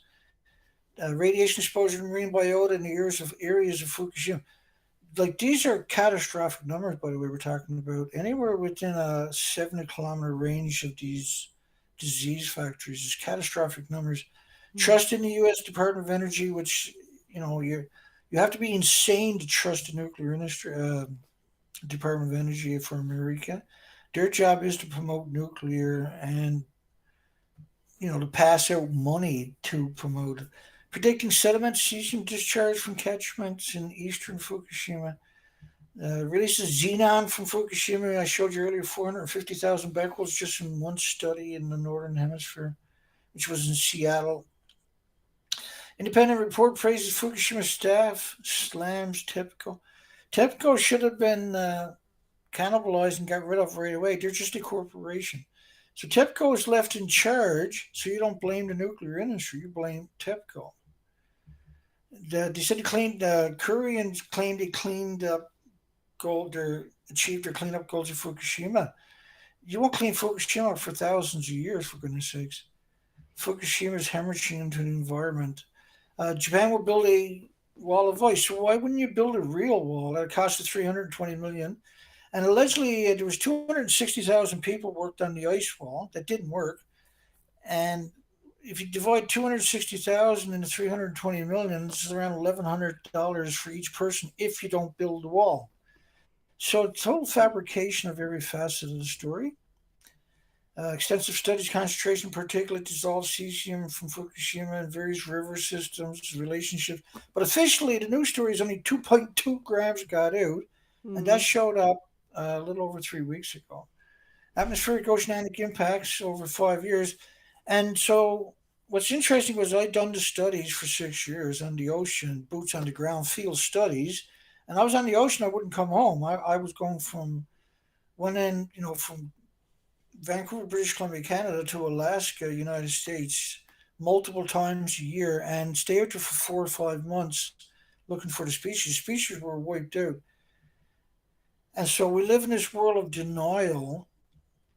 I was arrested multiple times and vilified and demonized. When I would come in from research expeditions after 4 or 5 months on the ocean, they would arrest me and give me gag orders. So you couldn't even you had to get a judge, you had to go sit with a provincial court judge before I can write articles or do radio shows. And with they, you mean, because not everyone maybe knows, but with they, without mentioning too many names, but it was the Japanese government or several governments who arrested you? It was the Canadian government, but obviously they were working in tandem with Yeah. Japan and with the Americans, right? Mm-hmm. Yeah. And so they were trying to protect their assets, and I had worked it out, and I was articulating some of the people responsible. Mm-hmm. And the most they can give me was a 3.5 year gag order at a time, right?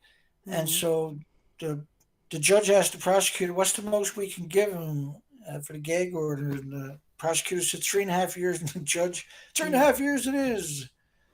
Well, it's Uh, pretty I tense for you. I mean, I that threat. immediately well, what I done was I immediately, as soon as I got home, they dragged me to a different jurisdiction around 15 times, Mm-hmm. which is known as a slap suit, where they try to bankrupt you, right?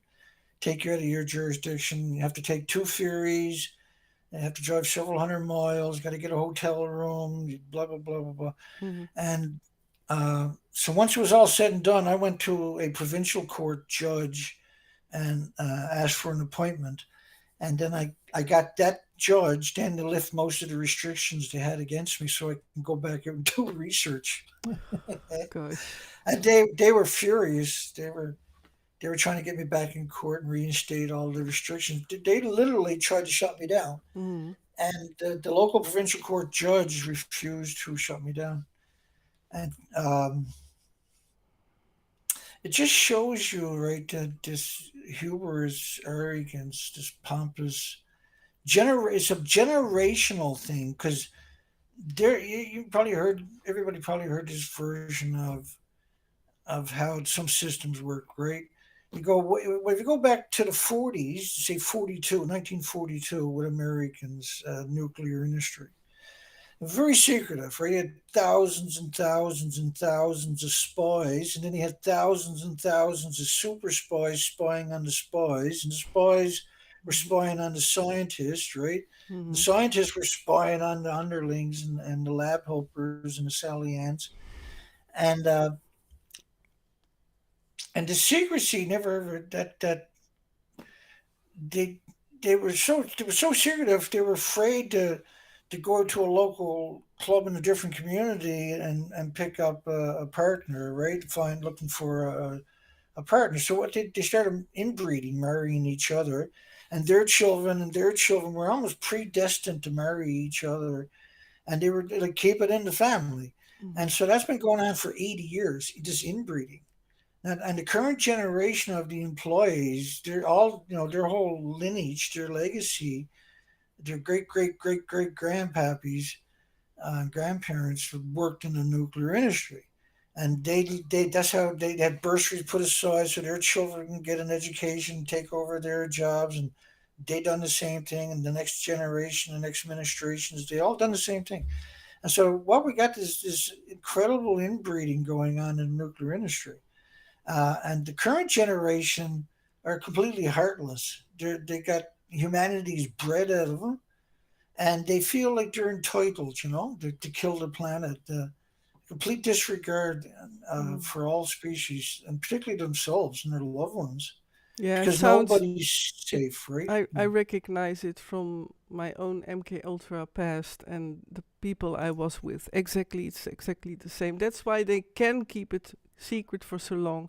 And Oh yeah, many people. Well, it starts to change now, but and specifically for the people who watch this live stream, many of them know also me. But yeah, it is MK Ultra, but I it's exactly the same what you it's described. it's, it's yeah, it's that's how MK Ultra is many tentacles, obviously, right? Mm. And nuclear is 100% one of the most prolific ones. And because you got 80 years of nuclear power plants surrounded by farms. And like, so when you look at the pictures I showed you at the beginning, and you see the media pretending they're in buildings that don't exist, the only way that that can work Mhm. is if all the media cooperates, and all the universities have to cooperate, and all the nuclear departments of the government, like the Department of Energy in America, the Atomic Energy Agency in Canada, all of them have to work together for this that deception to work. Right? You can't have a descending voice, and there is no descending voices out there. So I had to learn everything from scratch. Thank goodness. And I didn't have the influence or the pressure of a job, right, to keep me silent in the nuclear industry. And I looked at many facets of, I looked at many things, but when I realized what nuclear was actually doing, I was shocked. And so when Fukushima happened, I'd done 6 years of field studies where I was gone 4 to 5 months on research expeditions. Very, very, very dangerous expeditions, and very scary because the species were gone. Now I'm Mhm. studying birds, I'm studying insects and all the forests. These were tropical rainforests. There's 27,000 islands of this. It's just a paradise, but it's a silent paradise. So when you at nighttime, there's no sound in the forest. Normally at nighttime, you would shine your spotlight or your flashlights in the low tide zone. You would see all kinds of little eyes looking at you. Mhm. They would light up right from all the crabs and all the other species. And in the tide zones out there was around 30,000 species of insects at the high tide line. So when the tide goes out, which is around 19 feet, tide exchange, the insects would trickle down into the low tide zones. And this was the way of the world for millions of years. That was wiped out very quickly after Fukushima. One of the first things I noticed was the absence of spiders in the forest, absence of insect eating birds, complete absence of migratory birds. There was millions and millions of birds showing up emaciated all along the coastline. At that time, there was a million common murres had died along the coastline, and 1.4 million now common murres. These are seabirds. They can dive. Well, they dive 600 feet all day long. They feed on anchovies and squid and sardines and krill, small, 8, 9 inch fish. Uh, so if they're emaciated, then there's something really, the food chain is broken. But Mhm. then the backup plan was the tidal zones. And I've done the research in the expeditions. The tidal zones were empty, so they had no backup plan. So normally they will follow the migratory species and just, they might migrate with them. And there's lots of food, right? And there's all kinds of other species will migrate with the krills and the anchovies and the squid and sardines, and there's like 1,000 miles square of migratory animals, and that disappeared. And so there was nothing in the tidal zones for the birds to fly into the coastline and get some nutrition. There was nothing left in the tidal zones. There was no insects in the high tide lines. There was an easy smorgasbord there, and this was a well studied. And I showed pictures of that coastline, those expeditions earlier for anybody that's joining us now. So this is why we're seeing. Then we seen at the same time we had Cassini oclets, and it was a little over 1 million Cassini oclets showed up. That was the migratory route along there. They showed up emaciated too. And so now you had two different spectrums of the food chain. You had the common mers, which eat, the anchovies and squid and sardines and krill, which are like great big, great big shrimp in that. They live to be about 10 years of age. And there was no microscopic animals because the Xenioclids were eating microscopic animals, zooplankton, the phytoplankton, stuff like that.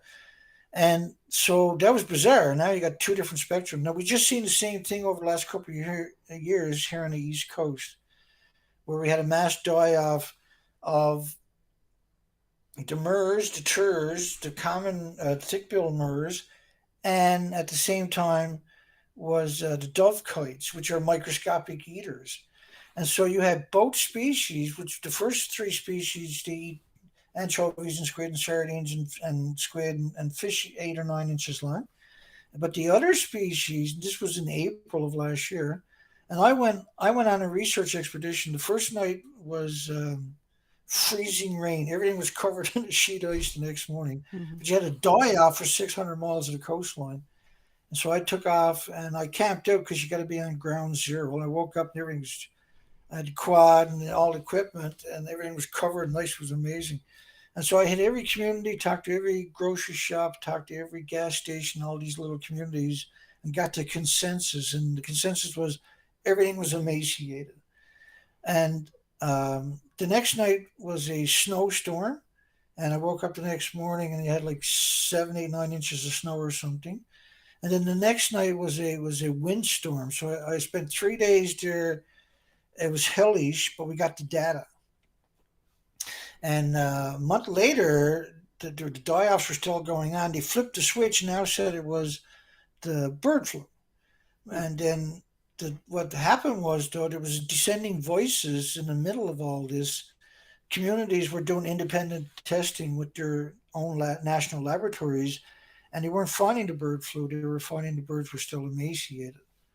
And obviously, they must have found some of my material and decided, well, we're not going to play into that game. We're just going to be honest and just let it go at that, right? We're not going to have a Fukushima conspiracy theory because for most people, it's a very difficult subject. Mhm. But if you find someone like myself, as Monique knows, and at the beginning of it, I showed everybody the basic foundation of what Fukushima is all about, the reactors, the cover stories, and stuff like that.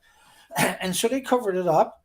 But in order for that to work, they got to have control of all the universities. They got to have control of all the medias and key positions in government for that to work. Mhm. So obviously, that's what's going on, right? That's why you Yeah, see MK Ultra exactly. is so prolific and dangerous.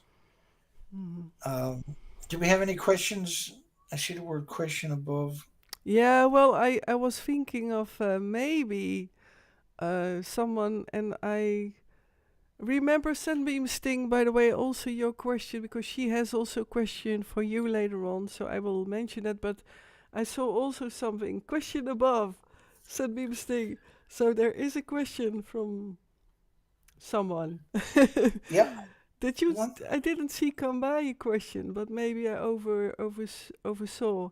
And by the way, everyone who greeted you, also Dana and me, thank you so much for joining. But I really Thank you. feel like I want to concentrate on Dana's explanation and story, and that is why I do see the chat and all your greetings. But it is so nice of them all to greet and welcome Thank everyone. you, everybody. Yes. But maybe the question can be put again in the chat because I apparently go across it. So, or is it from Jos? I recently read and saw in a YouTube video that the fallout of radioactive material is quite high and therefore dangerous. Is this correct, Dana? Does that fit Right. now? Yeah. I see that question too. And so the numbers are stunning. It's still hemorrhaging out of there. But it's also hemorrhaging out of all fuel pools worldwide. There's about 1,000 of them. And so fallout, even in tiny amounts, are very dangerous. So if you get a single atom in your body will attack it for the rest of your life. Say if you're 20 years old, By the time you're 50, it'll have a sarcophagus built around it with white blood cells, and we call that a tumor. But if you're getting huge exposures from a major pulse event, and that's what Fukushima was. Fukushima was a pulse event where you released so much, you covered the whole planet in radiation in about 20 days. And this was it. So that's a continuous plume. And the best way to think of that plume was, think of if you had a snowstorm where you're to right now, and the snowstorm grew every day, and after 20 days to 30 days, the snowstorm, it never stopped, and it covers the entire planet, and it never stops for millions of years, and the snow never melts. That's actually what radiation is, except it's not snow and it's not cold. So it's the same thing as snow doing that, where it covers the whole planet in about 25 or 30 days, and it never goes away, but you're adding to it every day more and more. And so, what radiation does is, like, think of radiation as a snowflake, because it's a physical atom, but you can put 200 million atoms in the head of a needle, but you can't see it. But only one of those atoms, which is nothing in the bigger scale thing, apparently, but it actually is, because it pulses energy in every direction like an explosion, almost at the speed of light. So it doesn't matter if it's gammas, alphas, neutrons, and betas.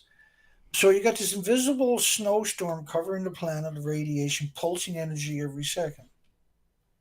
That breaks down the food chain, but it also breaks down the ecosystem. That wrecks the ecosystem's ability to function. And ultimately, within a few years, it starts killing the bacteria and the fungus in your forest. And what that happens is, now your foliage and your litter can't break down like it normally would. So it dries out, because now your ground's not sucking up water no more, because it doesn't have bacteria and fungus, and it doesn't have the biota, which would absorb the water and help use it to break down the natural, the natural cycle of humanity, of the trees and ecosystem. Now all it does is just goes dry. It gets drier and drier. So when you have a rain, instead of the rain getting soaked up into the ground and helping everything to grow, it runs off. And now you have these massive flood events. But the forest, because it's not sucking up the water, it naturally perspires, right? And there's like the morning dew, there's the evaporation, everything else. This whole cycle, beautiful cycle, that's not happening. So what replaces it is heat. Now it's a great big heat machine. It sucks up the heat. The ground is bitter dry, and if you start checking ants nest, like where I'm to, I'll walk up to an ant's nest and stick my arm down in it. And anybody knows anything about an ant's nest, that's the last thing you're going to do. Mhm. I'll walk right up to it and fearless and just stick my arm in it, because I know it's going to be empty. But it shouldn't exist in that capacity. But the thing is, it's going to be dry. The ground around it will be dry. And so uh, now your forest is dry, tinder dry. All the foliage and litter didn't break down. So when you get a lightning strike, instead of the forest catching fire, that litter and foliage is tinder dry. And what happens is that lofts up into the air, these great big huge flames, and they'll float 500 feet or 1,000 feet and settle down and start another forest fire. And so instead of getting, it's equal to getting 500,000 lightning strikes in 2 days in the one spot where you got all these forest fires starting, because you're igniting. At the same time, by the way, you can't destroy radiation with fire or incinerators or battery acid or anything else. And so when you have a forest fire, you're going to liberate all the radiation that's sequestered into the trees back into the environment, where Mm. it's going to be looking for everything with replicating cells. Yeah. But at the same time, we have crossed the line of the ecosystem. So we wrecked that line. So after 2011, we started seeing hurricanes and typhoons and cyclones, um, coming ashore at 200 plus miles per hour winds, 250-mile per hour winds. Now, we don't have infrastructure that can that had building codes for 200 miles an hour wind. Right, we have building codes for 70 miles maybe max winds, maybe 100 miles per hour winds, but we don't have building codes for 200 mile per hour winds. We've never had that in history, but that showed up post 2011, and we've seen examples of 250 mile per hour winds. There was an example yesterday in China, which is behind Japan, I might add, of children blowing down a train station platform, and other people just lit on the ground trying to stay in place, Mm. where the wind just swept them away. Yeah. And we don't we've if you go back pre-nuclear, you'll see documentaries where they talk about Mars have devastating winds of 200 miles per hour. But in planet Earth, we're now seeing that symmetrically. In fact, in the Pacific and the Atlantic, I know in one year, 2018 or something, there was five hurricanes in a row in America that came ashore at over 200 miles per hour winds. So then gusting would be 270, 280 miles per hour winds. Storm surges at 30 or 40 feet just wrecked everything. You're still rebuilding these parts of the coastlines. And this, we can trace this back to Fukushima. We're also seeing mass starvation events in the marine life. So we're seeing whales going 10,000 kilometer migratory routes, and we just had devastating headlines that in the last year there was over 2,000 gray whales died. The majority of them were emaciated. That Mm. now some of them some of them are floating, so they're easy targets to be hit by ships. But since 1970, when we started counting whales hit by ships, we had around 1,200 whale strikes. Not all of them died, for instance. We Mhm. had recorded worldwide is around 1,200 whale strikes. So there's around 16,000 gray whales have died since 2019. So Mhm. you can't blame that on ships. And the majority of them were emaciated. This was a mortality event for gray whales. It's the same thing for humpback whales. It's the same thing for fin whales, the same thing for beak whales, it's the same thing for Mm. killer whales, it's the same thing for quite a few species where they're all showing up emaciated symmetrically. Yeah. Is it The is same. it is it this Go why ahead. is this the reason why you see, for example, whales, dolphins go too far onto the surface of the beaches and coastline? Is that also the Str- reason that they're the so? mass strandings. Yeah, is that the Yeah, reason we're as well? well, we broke the food chain, Mhm. and these species you're talking about, they get cancers just like us, Mhm. right? And which is from the cancer clusters began in the 70s after a few decades of weapons testing, which went on into the 90s, by the way. But the cancer epidemic became prolific in the 70s.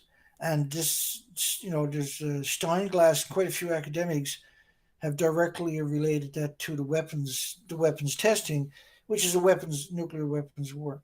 Mhm. So we've had dolphins. We had three die-off of dolphins, as Monique knows here, that I posted on my site in uh, this winter. Now they don't belong here in the winter, Mhm. right? Genetically, they don't come here in the winter because Mm. there's ice in the winter, Exactly. Yeah. and they came here because they were starving. Mhm. Now, the gray whales we're seeing behind us have never fed on the other side of the province. That's new. That only started a few years back. But what was interesting, because I cover regularly every once a month or twice a month sometimes, I'll cover die-offs worldwide that looks like they're attributable to Fukushima's radioactive fallout. And the reason they're attributable to it is because it broke the food chain, and it's clear, right? And Mhm. so the research expeditions that I showed the pictures and some explanations earlier in the show for anybody that's not familiar or joining us late in the show. I Mhm. provide that documentation. For most of my assertions, I've already provided the documentation. Exactly. And not to disturb you, Dana, but there did Okay. come some questions by. What is for you the best, that you like to go through them now or later on? Oh yeah, let's have at 'em. Um, can you also tell what radioactive material does in salt water? Uh,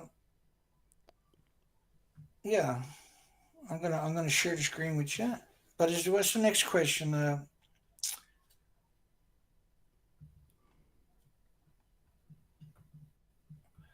You wanna have another question, or your what was? Yeah, well, let's take one more question. And I got the other one set up to go. We'll take one more question, then I'll answer that first I question saw on here salt water.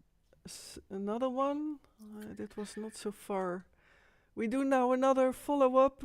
Initially, it's better, I guess, to do it in the end, but now I see it come by. I Um, also heard that in fruit and pit has the most nuclear contamination. Is that true? Uh, mushrooms are your number one enemy. You want to avoid mushrooms at all costs, unfortunately, and you want to avoid berries because berries are serious bioaccumulators. But mushrooms are the worst one, and you want to avoid shellfish because they're filter feeders.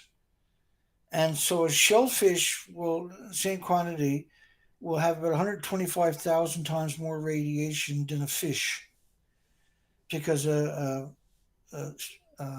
clams, mussels, and snails and mollusks, mus- um, so any kind of clamfish, oysters, and stuff like this, mhm, they're filter feeders. And yeah. they got wiped out. We can't even find their shells on the beaches anymore. Okay. Um, so let's go back to that first question. What does it do to the ocean? I'll just going to share the screen with you for just a few minutes, and then we'll come back to this screen. And I'll show you what it done to the ocean already, and we'll be sharing the screen any second here. Yeah, here it There we comes. go. Yep. Okay, so what you're looking at is to your right is a map of Vancouver, British Columbia, Canada, the West Coast Pacific Ocean, all the way up to Alaska. And to your right is one of the boats. And and what I'd done was research expeditions along the coastline for 6 years. That's the Pacific Ocean. I showed this earlier. I'm going to show a little bit again for a few seconds. And so the species to your left were wiped out in the Pacific Ocean. And the beaches, you can see all the shells. That's what the beaches are actually made of, is these shells will break down into little sand particles. And again, you can see the incredible diversity to your left. That was pre-Fukushima. To your right, it was after Fukushima. I went back for 6 years to see if the species would come back and to keep categorizing what was happening. And we were looking, hoping, praying to find no aces. I like to your left, for instance, and we never ever found it. It was a total extinction event. This is now, we're seeing the same thing in the Atlantic Ocean. And these were expeditions that, what I call emergency expeditions, where I stayed on the ocean 4 to 5 months at a time without coming home, just only going into ports to get diesel, gasoline, and supplies, and do a bit of laundry for 2 days, and I head back out for 2 or 3 weeks and rinse and repeat. And I've done that year after year after year after year. Um, there we go. We'll stop sharing the screen. So when you're wondering what it does to the sea, it's devastating. It breaks down. Starts killing the phytoplankton right away and the zooplankton, and then that breaks the food chain. And the trickle effect takes 6 or 7 years to really manifest, but then it's undeniable after that. And that's what we're seeing. This is an extinction event. Is the only way you can describe it. Let me double check and see if there's anything else there I can. I think that was mainly the main questions, I think, and maybe again that I can ask to the people who are watching, because I'm also live. If that is okay, Dana, in between, practical for everyone who's watching from Invini and Tivop and Trovo. I apologize for that. I did not see Yeah. Your and questions, went yeah. and go to your questions, but I will go through it. But that will be then after the talk about the wastewater. Is that now a good thing to start with, or do you want to have a few minutes break to drink something? No, I just had a little sip that time. So the wastewater, I'm going to share the screen, which will just get the tanks ready.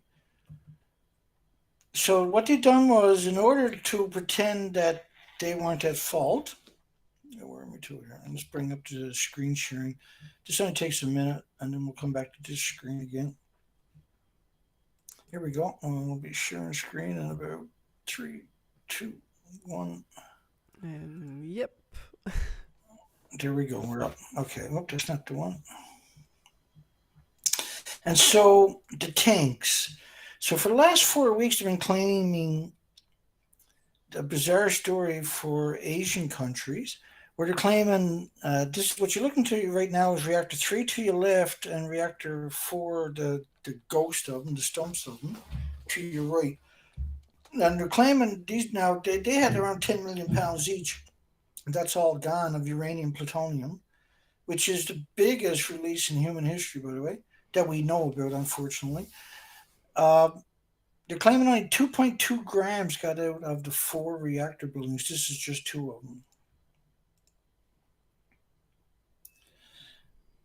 Here we go. Now, we talk about the tanks. So in 2013, they built, this is September the 3rd, 2013, and they had 1,000 tanks. So 10 years later, they still got 1,000 tanks. So 2014, they claimed they had 1,200 tanks. In 2017, they claimed they had 900 tanks, large and densely packed tanks. Try walking with both of your feet on the ground like that and see how that works out.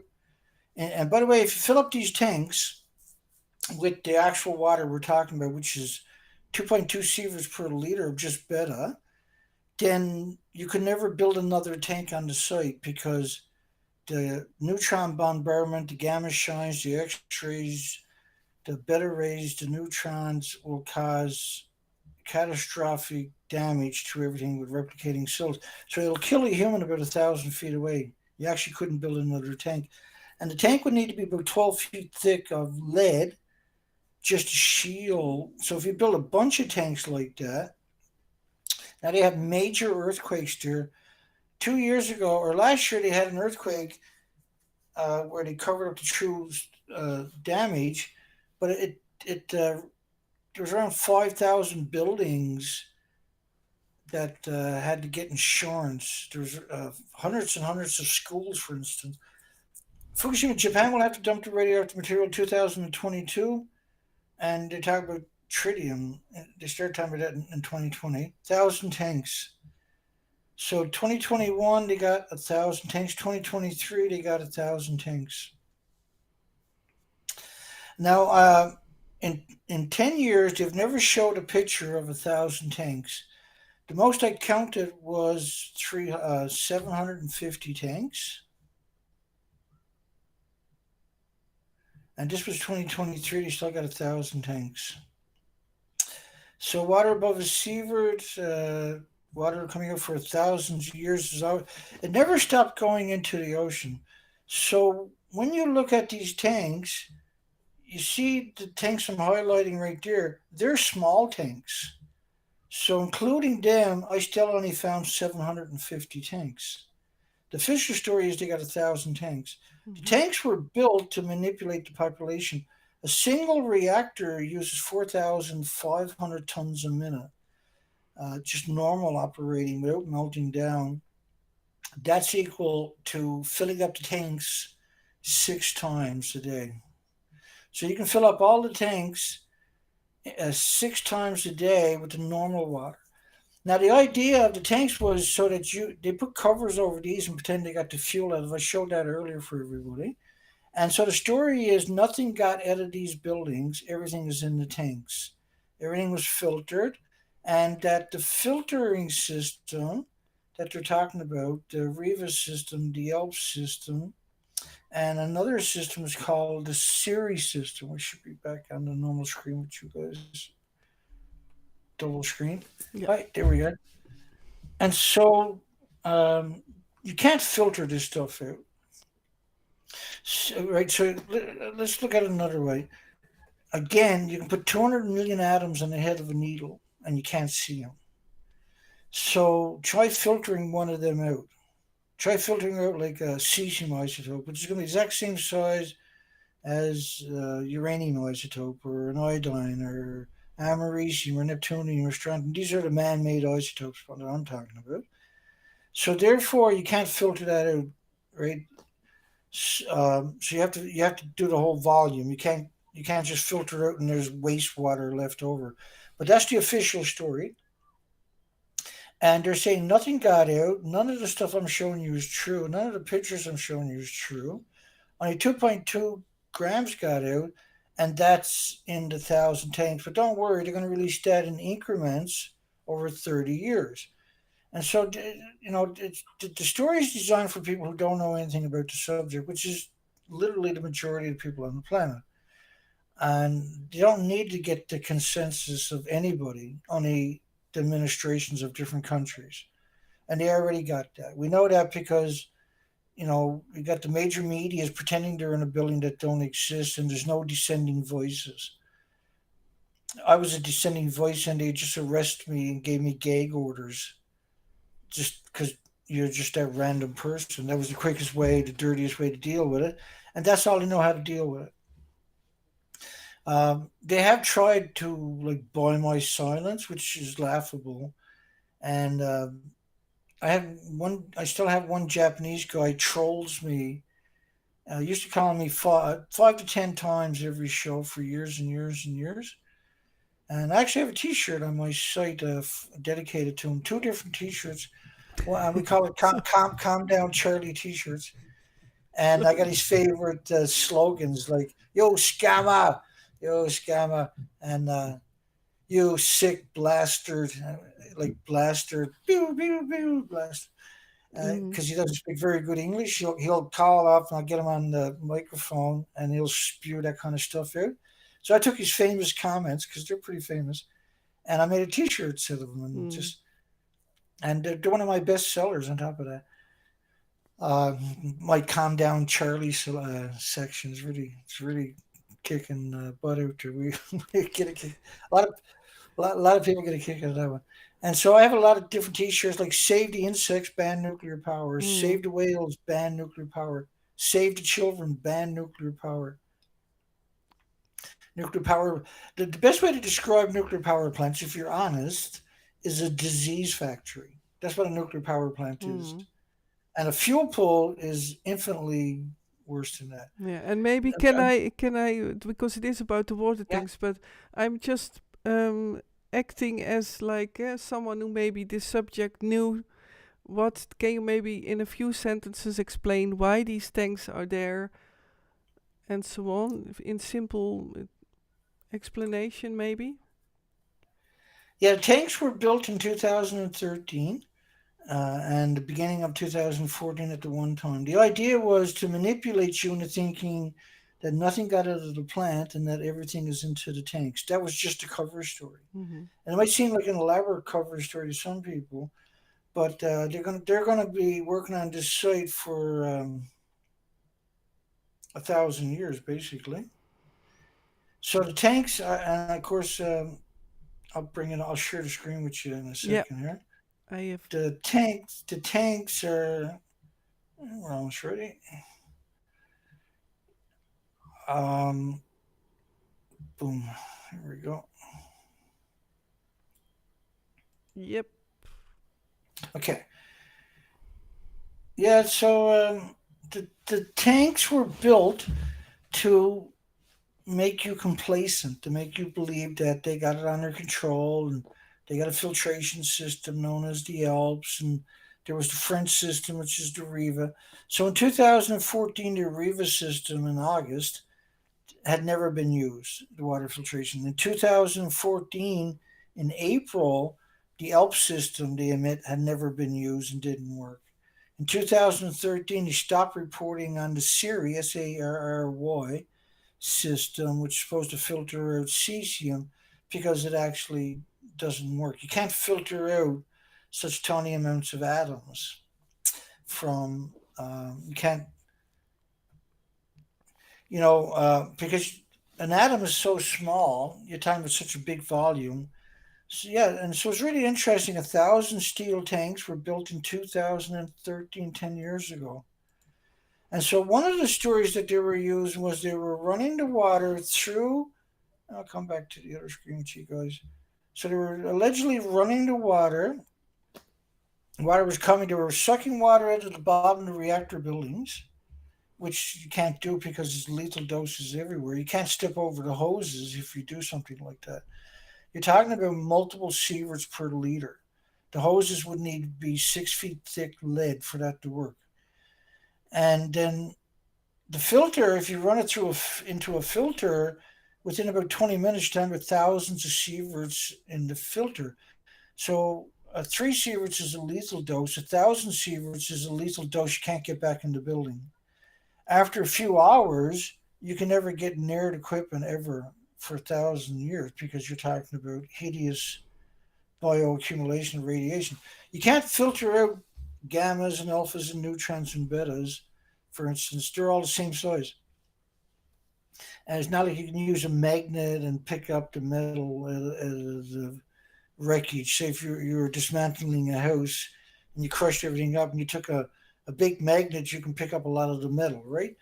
But this is microscopic and it's dangerous on the atomic level. Again, you can put 200 million atoms in the head of a needle, but you can't see it. But if you give 200 million people an atom each, that can trigger cancer, an illness, a disease, an autoimmune deficiency, an injury. And there's around 1,800 diseases that can manifest from each single. Uh, so what they done was they had a major, and they built the reactors. And let's be realistic, they built the reactors on a fault line with a 3,000-year legacy of massive tsunamis on the Ring of Fire and on the Pacific side on top of that, Hmm. right? So they built it right, 30 miles away from a notorious massive tectonic plates where the tectonic plates go pop, where they'll drop 600 feet or something. And this causes these massive wide tsunamis. And then they have no time to do anything because it's just right off that coastline. They have around 1,000 serious earthquakes each year on that coastline for the last million years. So their entire legacy is before Fukushima, that coastline, there's lots of spots, 300 feet of altitude, where don't build houses below this altitude of the coastline because of thousands of years of tsunamis of tectonic plates, you know, releasing and causing catastrophic earthquakes and events. And so the big thing is you got to avoid food from Japan. You got to try. It's going to be hard, but you can still do little things like that. You can start learning to eat organic food. Don't buy anything from Japan. Don't buy cars. Don't buy nothing because the country is contaminated. And you don't want your children, you don't want to bioaccumulate this material in your house. And I feel bad when I say that for the Japanese people, Hmm. but they're destroying the entire planet with their emissions. They refuse to, with the help of the nuclear industry, this is 80 years now of this industry's secrecy. And every time they've had an accident, so like for instance, if you look at in America, they'll talk about 3 Mile Island as the worst nuclear accident in America, but it's not. There's infinitely worse. There's Santa Susana was equal to 460 3 Mile Islands melting down at the same time. There's Hanford, where they made the plutonium for the bombs, and between the 40s and early 50s, they dumped 450 billion gallons of liquid waste into the soil. And that's equal to a 6 foot wide aquarium 518 feet tall, wrapped around the entire planet. It's like the whole legacy of the nuclear industry is. It seems like they're trying to kill all the species. When you look at their whole legacy, their whole history, and all their dumping, all their emissions, how every nuclear power plant, except for a few, are surrounded by farms. There's currently 411. And each fuel pool is still splitting atoms, and there's no containment. That's released. And none of this ever goes away. It's like an invisible snowstorm that never stops snowing, except as radiation and never stops emitting. It's pulsing energy at the speed of light. So gas, oil, and coal emissions don't pulse energy. They grow trees and insects and people. That's what carbon does. But nuclear emissions, it attacks everything with replicating cells. It doesn't get along with anybody. And all the species in the forest are getting full body X rays because gammas and alphas and neutrons and betas pulsing at the speed of light, when they hit each other, they don't mix. They hit each other and they change direction. So almost at the speed of light, changing direction. That causes what we call causes a ray, what we call an X-ray. But it causes in such a brutal way that the only way to describe it is a full body X-ray, and that's wrecking your whole aura, your whole persona is under siege from this invisible ray. Your body's being damaged. So radiation will pulse through your building, for instance, and hurt you in your bed where you're sleeping. If you got fallout outside your building, this is some of the attributes you've seen from the 50s, 60s, and 70s that that was symmetrical from different countries that were sharing any information was showing how much energy this stuff actually has. And in the 50s, the doctors would describe it as a biological weapon because it's such an, but it's worse than a biological weapon because it never goes away. So if I get a bunch of radiation in me and I die, and then I'm incinerated, then all you're doing is liberating those isotopes back into the environment to go look for another victim, and Mhm. that cycle can go on a million times. So that's a weapon, see, and it's a very very scary weapon. Yeah, because it And was, by the way, one of my questions, which is now, I think, now fitting, that the fallout, when people hide in their houses and there is nearby, that for fallout, that is not protecting. That's what I hear you actually say. you can't protect yourself, No, exactly. It goes through the walls, everything. and so you got to try, like, there's a lot of important, take care of yourself the best you can. By the way, the first year after Fukushima, there was 865,000 extra cancers in Japan. Hmm. Not everybody got health care. Not everybody was diagnosed. Cancer isn't the only thing that manifests. There was 13,646 children out of 40,000 with thyroid tumors of over 2 centimeters. Girls, in particular, are 4 times more vulnerable to radiation. They get 4 times more illnesses from it. Let's put it that way. Hmm. There was congenital malformations. There was 14,200 children out of 100,000. But let me go back to thyroid 1 second. Pre-Fukushima was 1 in a million thyroids in the children. Post-Fukushima was 13,646 out of 40,000. So when you scale that out, that's 358,000 out of a million. So for congenital malformations, for heart diseases, for children, open heart surgery in neonates and infants was at 14,200 per 100,000 in a 2019 study. Catastrophic numbers. Hmm. This is absurd Yeah. numbers. Hmm. And there was increases of heart attacks in just 1 month. There was an extra 14,000, say 600 heart attacks. There's thousands of extra cancers. This is just the first year. We've seen people dying, actually dying, excess dying of heart attacks. Just a spike compared to any other census over their legacy, right? Hmm. All the symptoms are there, And And maybe a weird question, but is milk even how you say that, more absorbing activity? Because milk's really bad. Yeah, yeah. yeah, I felt that already because I someone told me like, well, in Japan, like I know for a fact that cancer has been increased. That's only one of the examples. And also with the children, these thyroid glands are being damaged. But that someone said like, yeah, that is because of the milk produced Japanese people drink now more milk products, etc.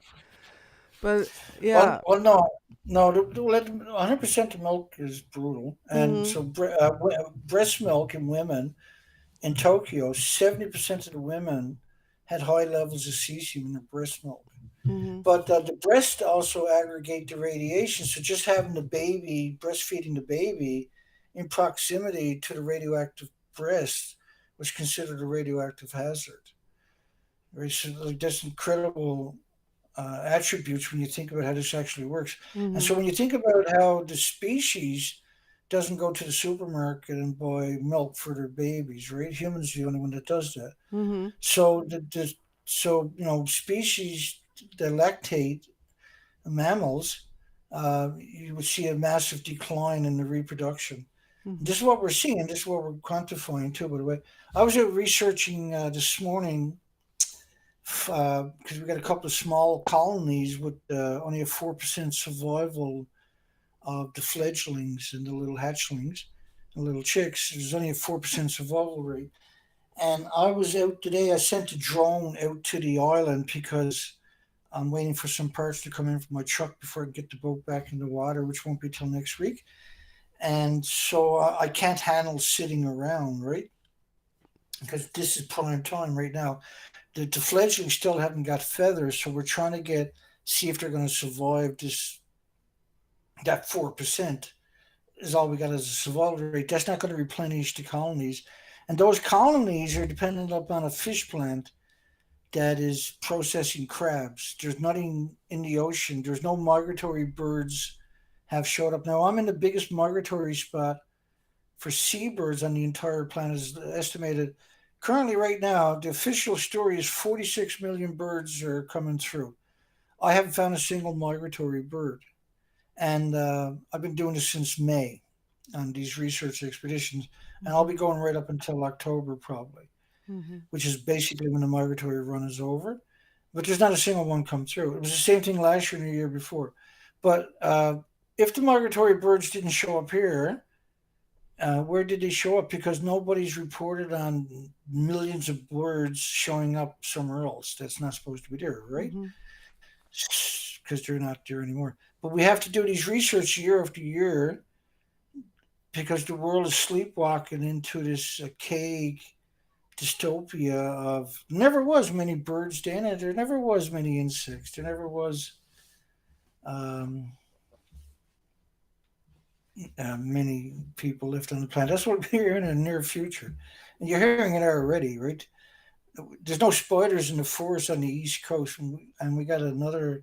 There's another academic up on the next province, and that's what he was studying was why was spiders on a hemlock tree because they don't belong in the hemlock tree and they were nowhere else. So why did they leave all their natural spots and go to a tree they don't hang out on? Mm, yeah. And that tree normally repels the spiders anyway. That's what, but they couldn't understand why they were showing up. And then I was out on a research expedition at that time, and they showed up on my site. I was on a salmon river, camped out. I have underwater submersibles that I was putting into the river looking for the small babies, and there was or salmon. And I never seen any. And I talked to fisheries and oceans when they were coming by checking the river themselves, and they said there's nothing coming up through the gates. There was nothing, and they don't understand it. And Mm. Fukushima is such a difficult topic. Nuclear, right, is such a difficult topic.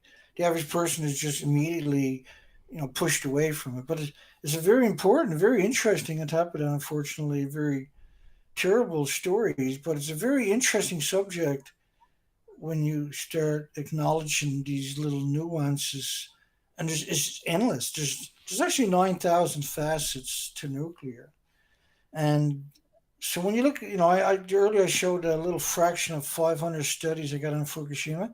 They studied everything. They studied everything out there you can imagine. Uh, and that doesn't touch it. If you look at the Chernobyl studies, the Chernobyl goes right off into a realm of I don't even know what they're talking about some of these times, and which is bizarre because I do so much of this. See, Hmm. so I'm gonna share the screen again in a second, Yep. and then we'll take any further questions, I guess, and basically I was just uh, thinking about then must be on yeah your close to moment go to the questions indeed, to the section questions. yeah. I think we'll just because we're getting late into the show now. Is there any more questions we can answer? Well, it's what you prefer. Do you want to get with the wastewaters and the tanks to a closure and then the questions that I go through all the other chats, also on the other channels?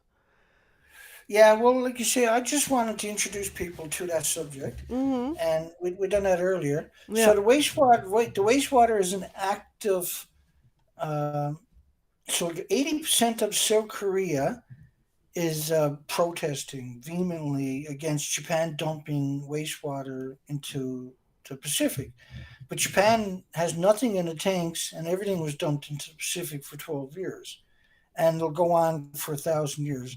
And that's why they're trying to do this particular wastewater scam. So if they can get you to acquiesce, yeah, well, they don't need your permission. They're just going to do it.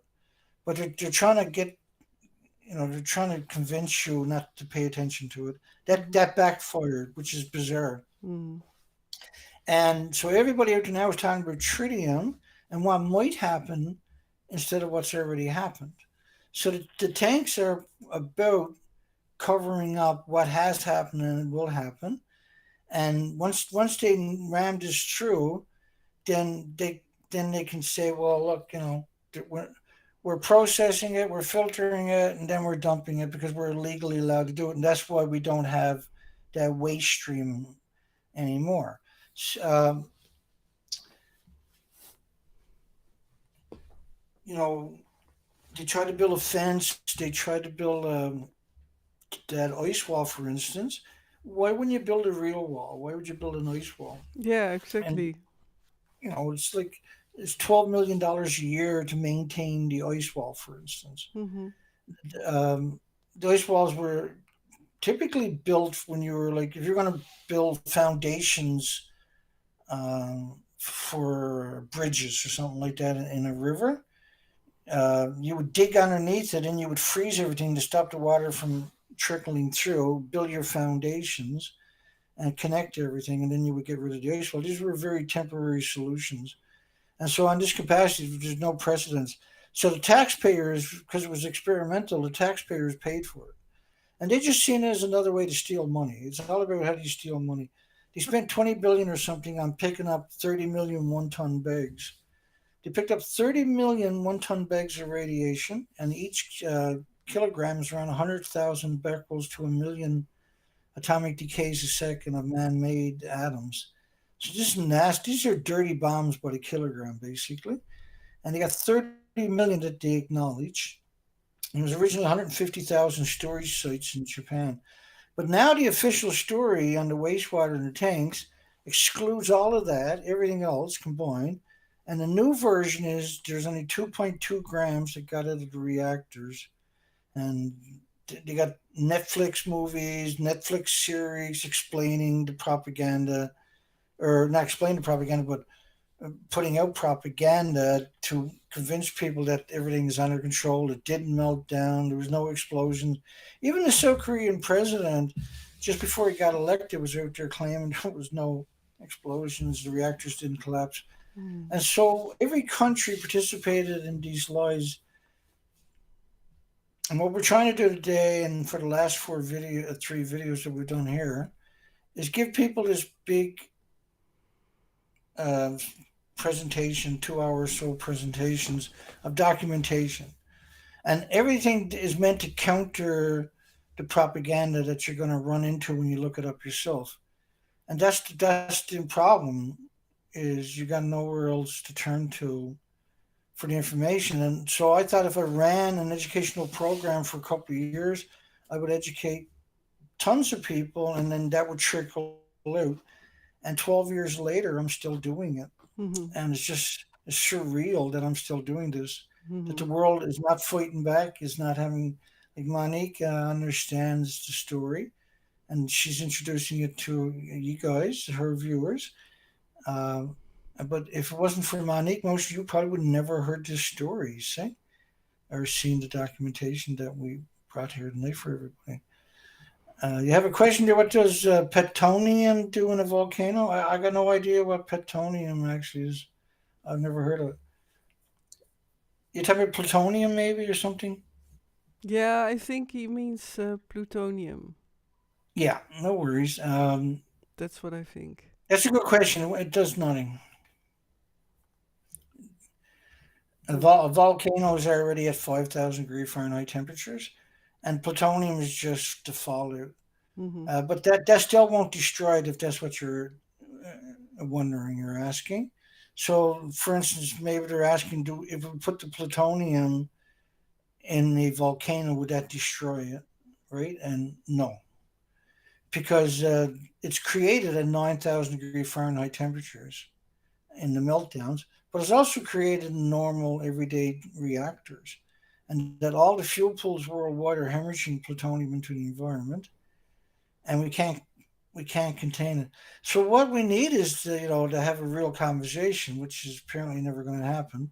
Mhm. And right now, there's a big push to South Korea. See, right now, 80% of South Korea is up in arms that Japan is going to release water. So they bought into the fairy tale that nothing has happened so far. And the world media, International Atomic Energy Agency included, which should they're the military industrial complex, 195 militaries, which is United Nations. They have no sovereignty over any country. I don't know why anybody, and they're not regulatory agencies. They're the first one to tell you that, but they play the part. See, um, We see here another. Shall I show it? Can you see that question which I highlight? Gives uranium before it is regretted, already degraded. Maybe that he means already radiation. I got no idea what the question means. I like that idea that you can highlight the questions, though, and that's pretty Yeah, cool, that's isn't it? nice. You can do that Yeah, too. Yeah, you can no, also highlight. that's oh, is that right? Yeah, that's If you go with your mouse over it, over the chat, then you can put the eye on show and then it shows on the stream. okay. But I'm not sure, or maybe you cannot, but I think you can. And meanwhile, I am now checking also on Trovo, and I saw earlier also, I think I did see Barry come by there. Hello, Barry. I'm not sure if you're still there, but and welcome everyone. And then I will also check. I don't see any questions on Trovo. And I know there is a question from Sunbeam Sting who sent me a message through Twitch. So maybe I will put that already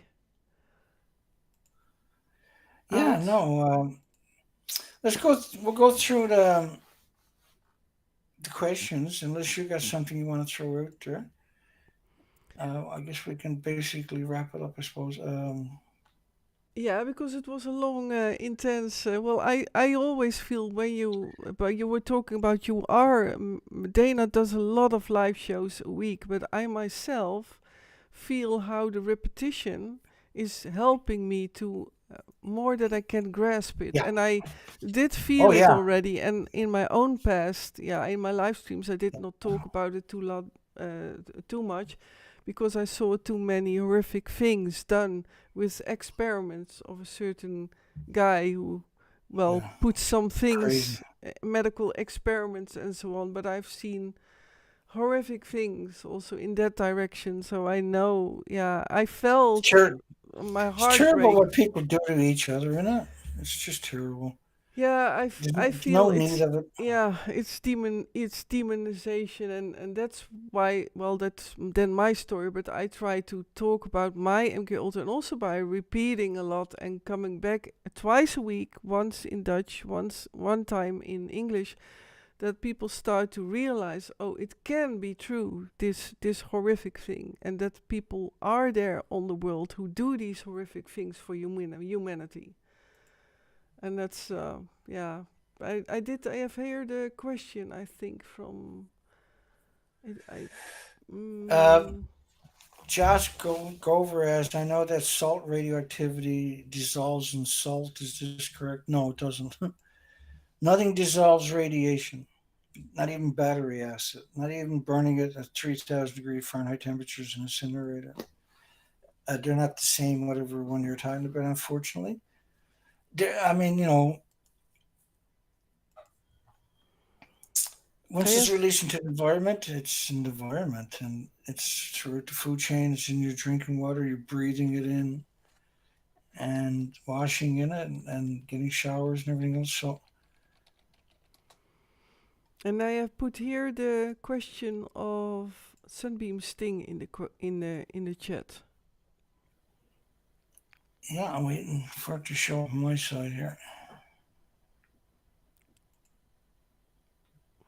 I will There show it it. is. Yeah, I Yeah, I highlighted see it. it. French Pacific nuclear testing across the South Pacific in the 90s. How much harm did this cause to the environment? They actually rated everybody in the French Polynesian islands.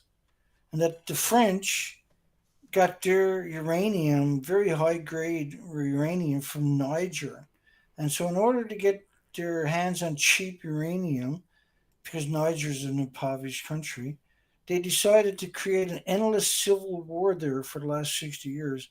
So, the country has no functional borders or governments. The armed border communities, border fractions, and they have at any given time they have over 4,000 French troops stationed there.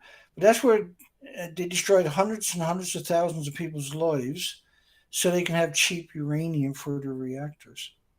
And when you look at what they've done, for instance, with their reprocessing, where they use reclaimed their uranium plutonium from fuel, which is a horrific thing to do because of the emissions, which have contaminated the entire Arctic just from United Kingdom and France. But just La Hague in France has over 500 security guards. Wrap your mind around that statement. Yeah. It's like a banana and a potato chip, but we got 500,000 security guards. But what the French done uh, to the Pacific was really and they also done to the Sahara Desert. They refused to tell uh, where they put the nuclear waste. They buried a lot of nuclear waste in the Sahara Desert. And every time the Sahara, of course, each year you get these major sandstorms blow out of the Sahara Desert and cover a large section of the planet. A lot of that is radioactive, and a lot of times it comes right back to France. But the French Polynesian Islands, they have jelly babies. Completely just doesn't even look like a baby. No eyes, just lumps of flesh. And everybody there is. I was reading a story we covered it last week on the show. Was a girl. It was her two sisters, her mother, her grandmother, and her aunts. All had severe thyroid cancers, Hmm. and because a lot of people won't recognize anything just thyroid cancers or cancers. They don't understand the whole picture. There's actually 1,800 diseases, and not only that, it was equal. Again, it was equal to a Nagasaki bomb going off every week for 12 years. The radioactive fallout is incredible, and the comparison of it was what the Americans done to the Marshall Islands. In 2019 study was over 1 million square kilometers was too radioactive to be inhabited, and it was highly contaminated. The trees on the atolls and everything else. That's just a fraction of it, really. And the Castle Bravo bomb they set off in the Marshall Islands just a single bomb was equal to over 1,000 Nagasaki bombs going off at the same time. So this is a nuclear war. The radioactive fallout is the exact same as a nuclear war. All You're right. welcome, Chuck. Over.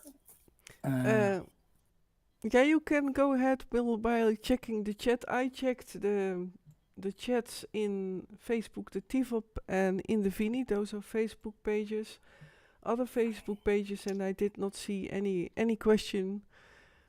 No Um, trolls tonight. That's kind of odd. yeah, yeah, yeah. Oh, yeah, They're always fun, right? I don't mind them. I yeah. like I know, stopping I them know. down with the time. Yeah, I'll use the information to beat them up when they get here. They won't come back typically. yeah. Everyone is.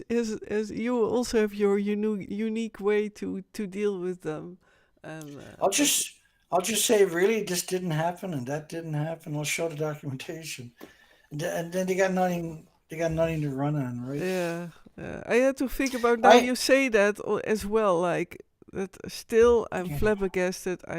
Before we went live, I said to you like, nobody has to believe that it's all true, but just start investigating, and but that it's not, that it's Well, so like being just cloaked. what you learn here tonight, you're gonna have to watch it a couple of times to really Mm, start trying to absorb it, and you probably have to watch it a lot of times to absorb it exactly. Yeah. because there's so many details. You'd be surprised each time you watch it what resonates. You start to realize. Yeah. As well as that But counts you if can, yeah. yeah, you can extrapolate on your own Mm-hmm. with the foundation that I gave you, and for that's one time for people out there, you have four presentations right now on Monique's site, and those four presentations, that if you start watching them, you'll be able to extrapolate on your own. So if you got questions, you'll be able to answer your own questions because I provided you with the pictures, the documentations, the headlines, the academic studies, and the research and everything else. And I have a very, very, very long history. And the thing with me was that I can't educate the population by making a mistake. So I'm really careful not to even have a Freudian slip because the industry will chop that out and string it together with other Freudian slips and then say, he doesn't even know what he's talking about. Listen to this. Um, they'll take it out of context. That's all they got really to work on. Nobody's ever challenged my narrative worldwide. And I usually put my phone number up on my shows 5 days a week, Mm-hmm. and they can call in and challenge my narrative.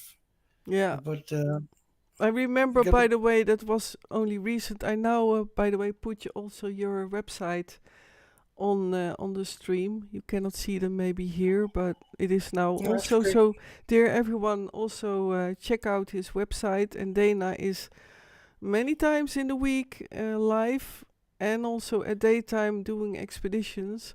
So check him out as well on YouTube. And but I had to think about when you were talking about that. I remember that there was not long ago someone that you made a short video, and that someone said only that you were a liar, and then you invited him like, okay, but ask then why, or or show some facts, and you only got back, you're a liar. And that's, yeah, you That's remember not that? a that's not that's not a debate.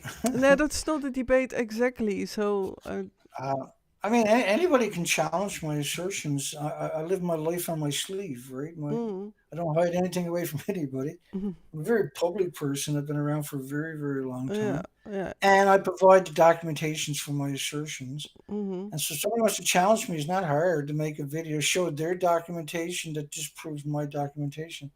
And this is not a game, right? This is real. mm-hmm, This the reactors are actually destroyed. When they got to prove the reactors are not destroyed. And so the best way anybody calls me a lawyer, I got the. I'll share the screen with you one more time here in a second. I just want to show people that picture. Let me share the screen right now, and then only for 1 second. I just wanted you to see that picture. So this is how I beat up a troll. When someone says, Dana's this or Dana's that. Um, what does it do with that?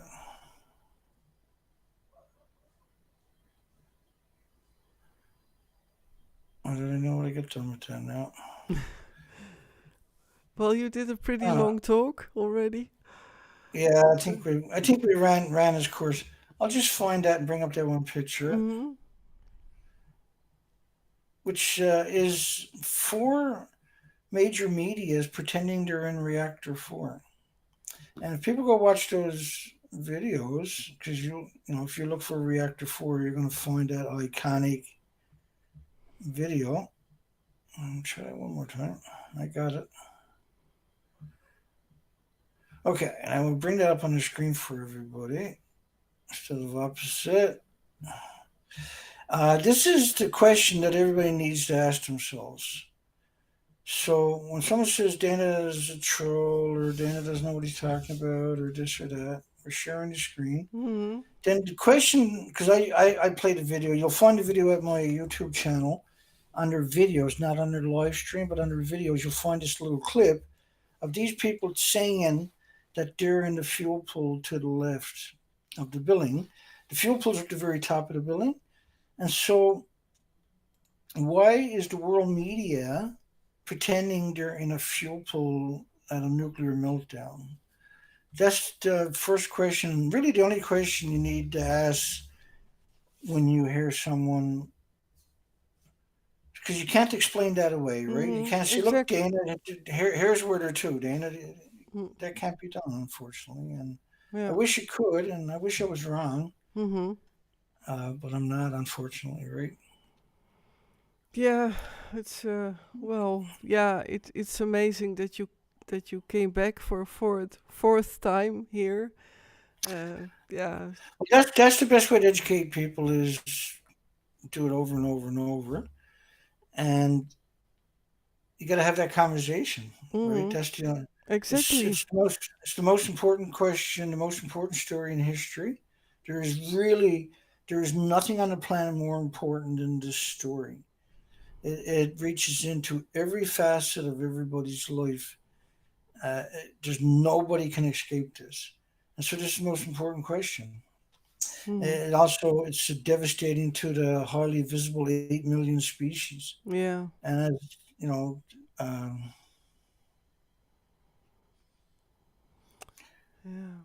okay, yeah, fifth time is coming. I'm sure. If you guys can handle it, I'll be back. I'm pretty Yeah. sure. Yeah, if you like it too, of course, if you like to come Yeah, back. no, I like. Well, this is you know, if I had 10 people a day wanting to do a show, I'm going to do 10 shows a day, Mhm.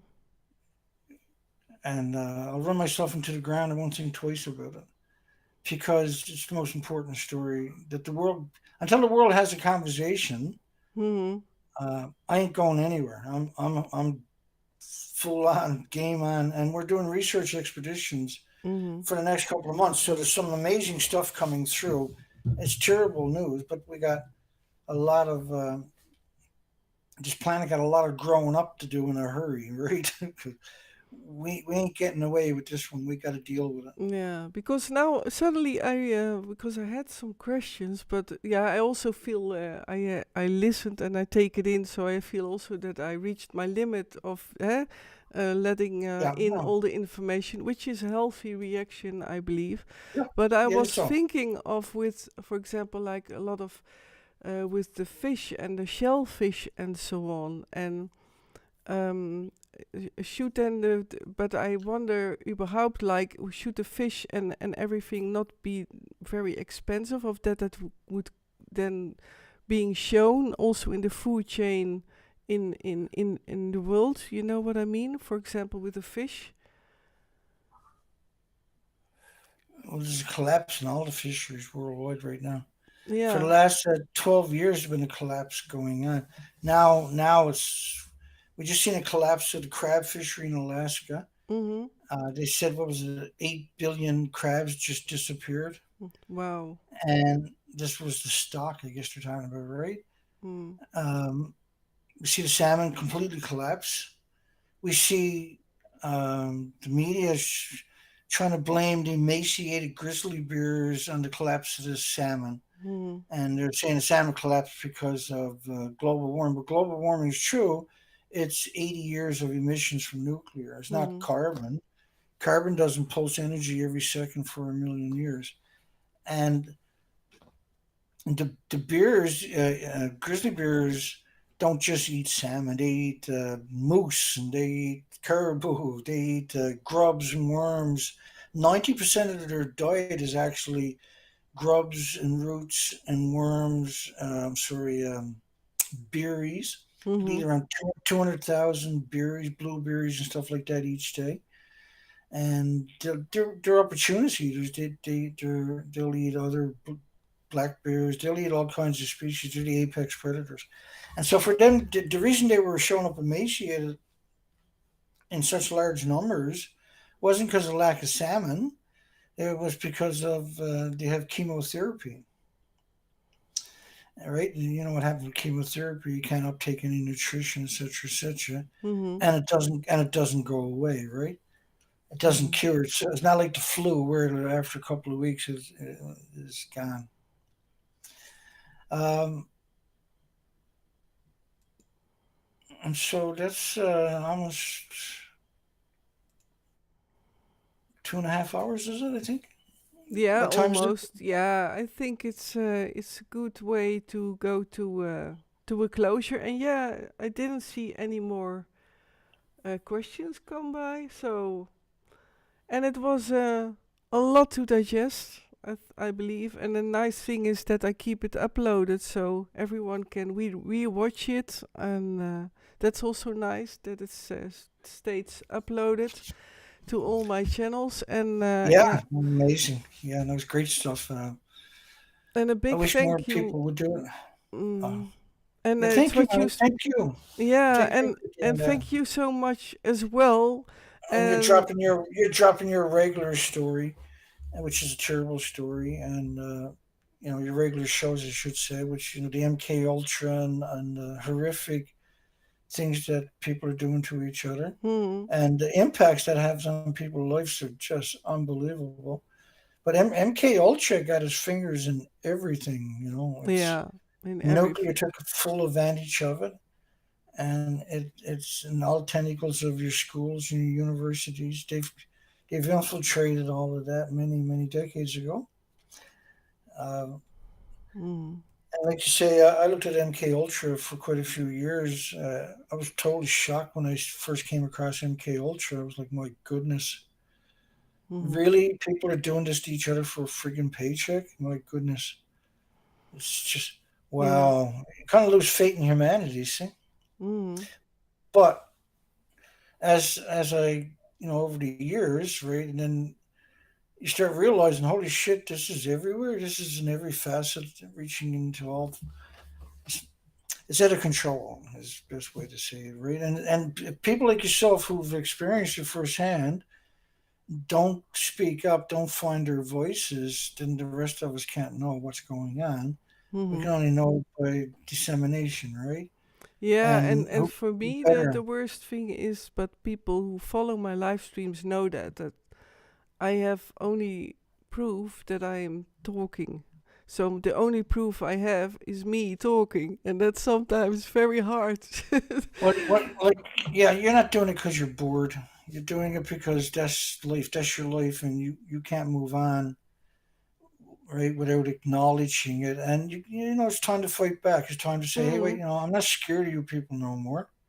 yeah. And here's a warning to everybody else. The Mm, minute you speak out, well, you never stop being a victim, but they stop winning the minute you speak out, and the more you speak exactly. out, And I hope the less. also exactly, and I hope that people will, even coming from MK Ultra or mind control or any kind of trauma, that speaking out is really liberating and empowering. And I will never Oh yeah. silence. I will never be silenced until it's my last breath. And I told But you last must week, feel much better. Yeah, you must yeah, feel much better though, right? Since you started these shows speaking yeah, out about it. Yeah, Get I it off love your all the chest. people. I love people, but I truly love people and humanity and freedom and mission for freedom. Not only my own freedom and wholeness, but No, everyone's freedom over the whole world. And I love all cultures. And yeah, we should be the unique diversity we are supposed to be. And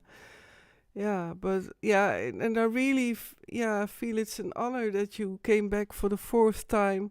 Because tonight I tried to have my questions, and then I suddenly realized, oh, I cannot really um, get it's all good.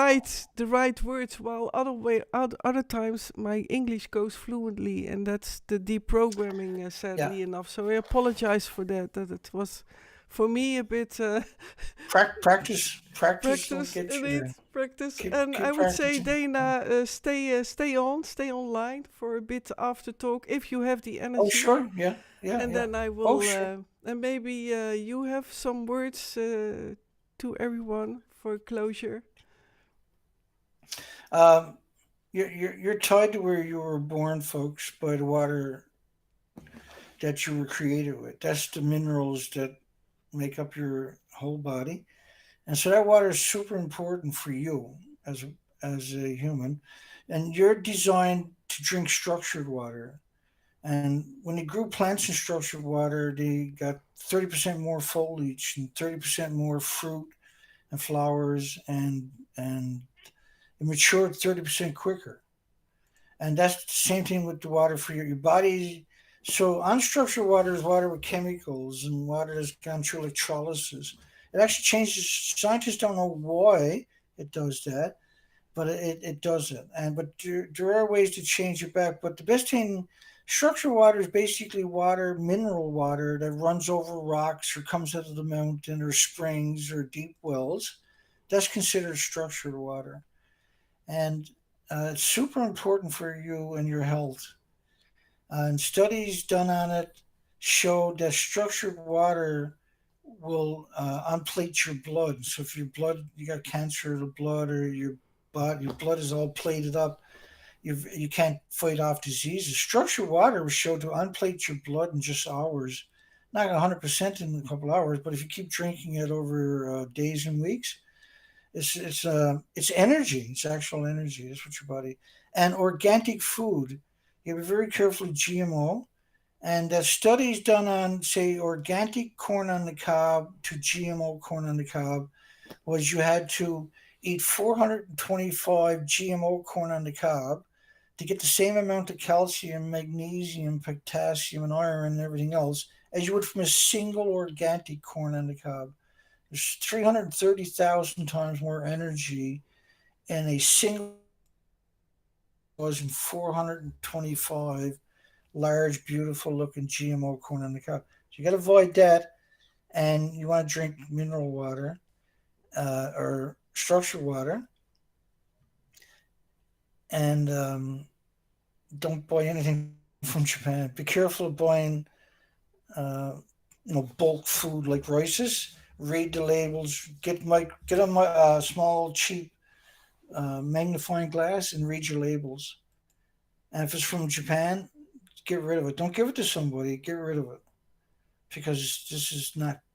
It's a terrible things going on. I haven't got the time to explain to everybody, but you don't want to eat anything from a nuclear wasteland because you'll be liquidating your assets to try to keep your health for a few more years. But you can't beat this thing. So take care of your health. Is there anything that you got they haven't stole from you 100% yet? And you can still do. Yeah, that's it for me, Monique. Yes, again, thank you so much, and Thank stay you, online. Sophia. We have a bit of an after talk, and Yeah, then I'll be on the show. I'll stay around for a few minutes. You go right yeah, ahead and just a few finish your. minutes. I'm also fulfilled, but it's nice to. Dear everyone, thank you so much for joining me in this live stream and this live talk with Dana Durnford. And I hope, yeah, well, he will come back for next Yep, time, part for five. sure. Yep. So thank you very much, everyone. And I will also do a shout out to Barry Henderson, the moderator, who was behind the scenes very active. So Barry, thanks as well also for being there again, and also on Trovo being active. And I will do a shout out. As always, people know me, Dana, by now, that if I'm in the end of Yeah. the live stream and I do commands in the chat, that hardly ever goes well. But that's the fulfilledness of a live stream. I hope. Oh no, wait. Yeah. So I will do that too. I did it now in the wrong section. Maybe you can do it, Barry, if you are there. Wait, no, I can do it. Yeah, that happens. It was so intense, but it says enough about how I absorb your information, Dana. Because it Great. is a lot. It is a lot. And I understand for a lot of people that it is a lot to deal with, to digest. Oh, yeah. Uh, But everything I told you folks tonight is 100% authentic. And at the beginning of the show, I provided documentation so that there's no way to mistake what we're talking about. yeah. Just so... Yeah, I'm still now doing the command in it. Yeah, because you're trying to close down a bunch of shows at one time, right? Excuse me, what did you say, Dana? I say you're trying to close down a whole bunch of streams at one time, basically. Yeah, and I will tell you what went on in the last quarter to 20 minutes. So it is, but many people say also thank you, and again, thanks so much, Barry. Awesome, and everyone have a great Saturday evening or afternoon, or even for some it's late afternoon or even morning still. But hope to see you all next time, and thank you for watching, and see you till next time. And coming Tuesday I have my English live stream again about my MK Ultra deprogramming, so you're welcome to join then, and that starts 7:30 p.m. In Amsterdam time zone. So everyone, dear everyone, thank you also I did see all your wonderful greetings also to Dana. So Dana, a lot of people say thank you, Dana and Monique. So thanks everyone, and wish you all well.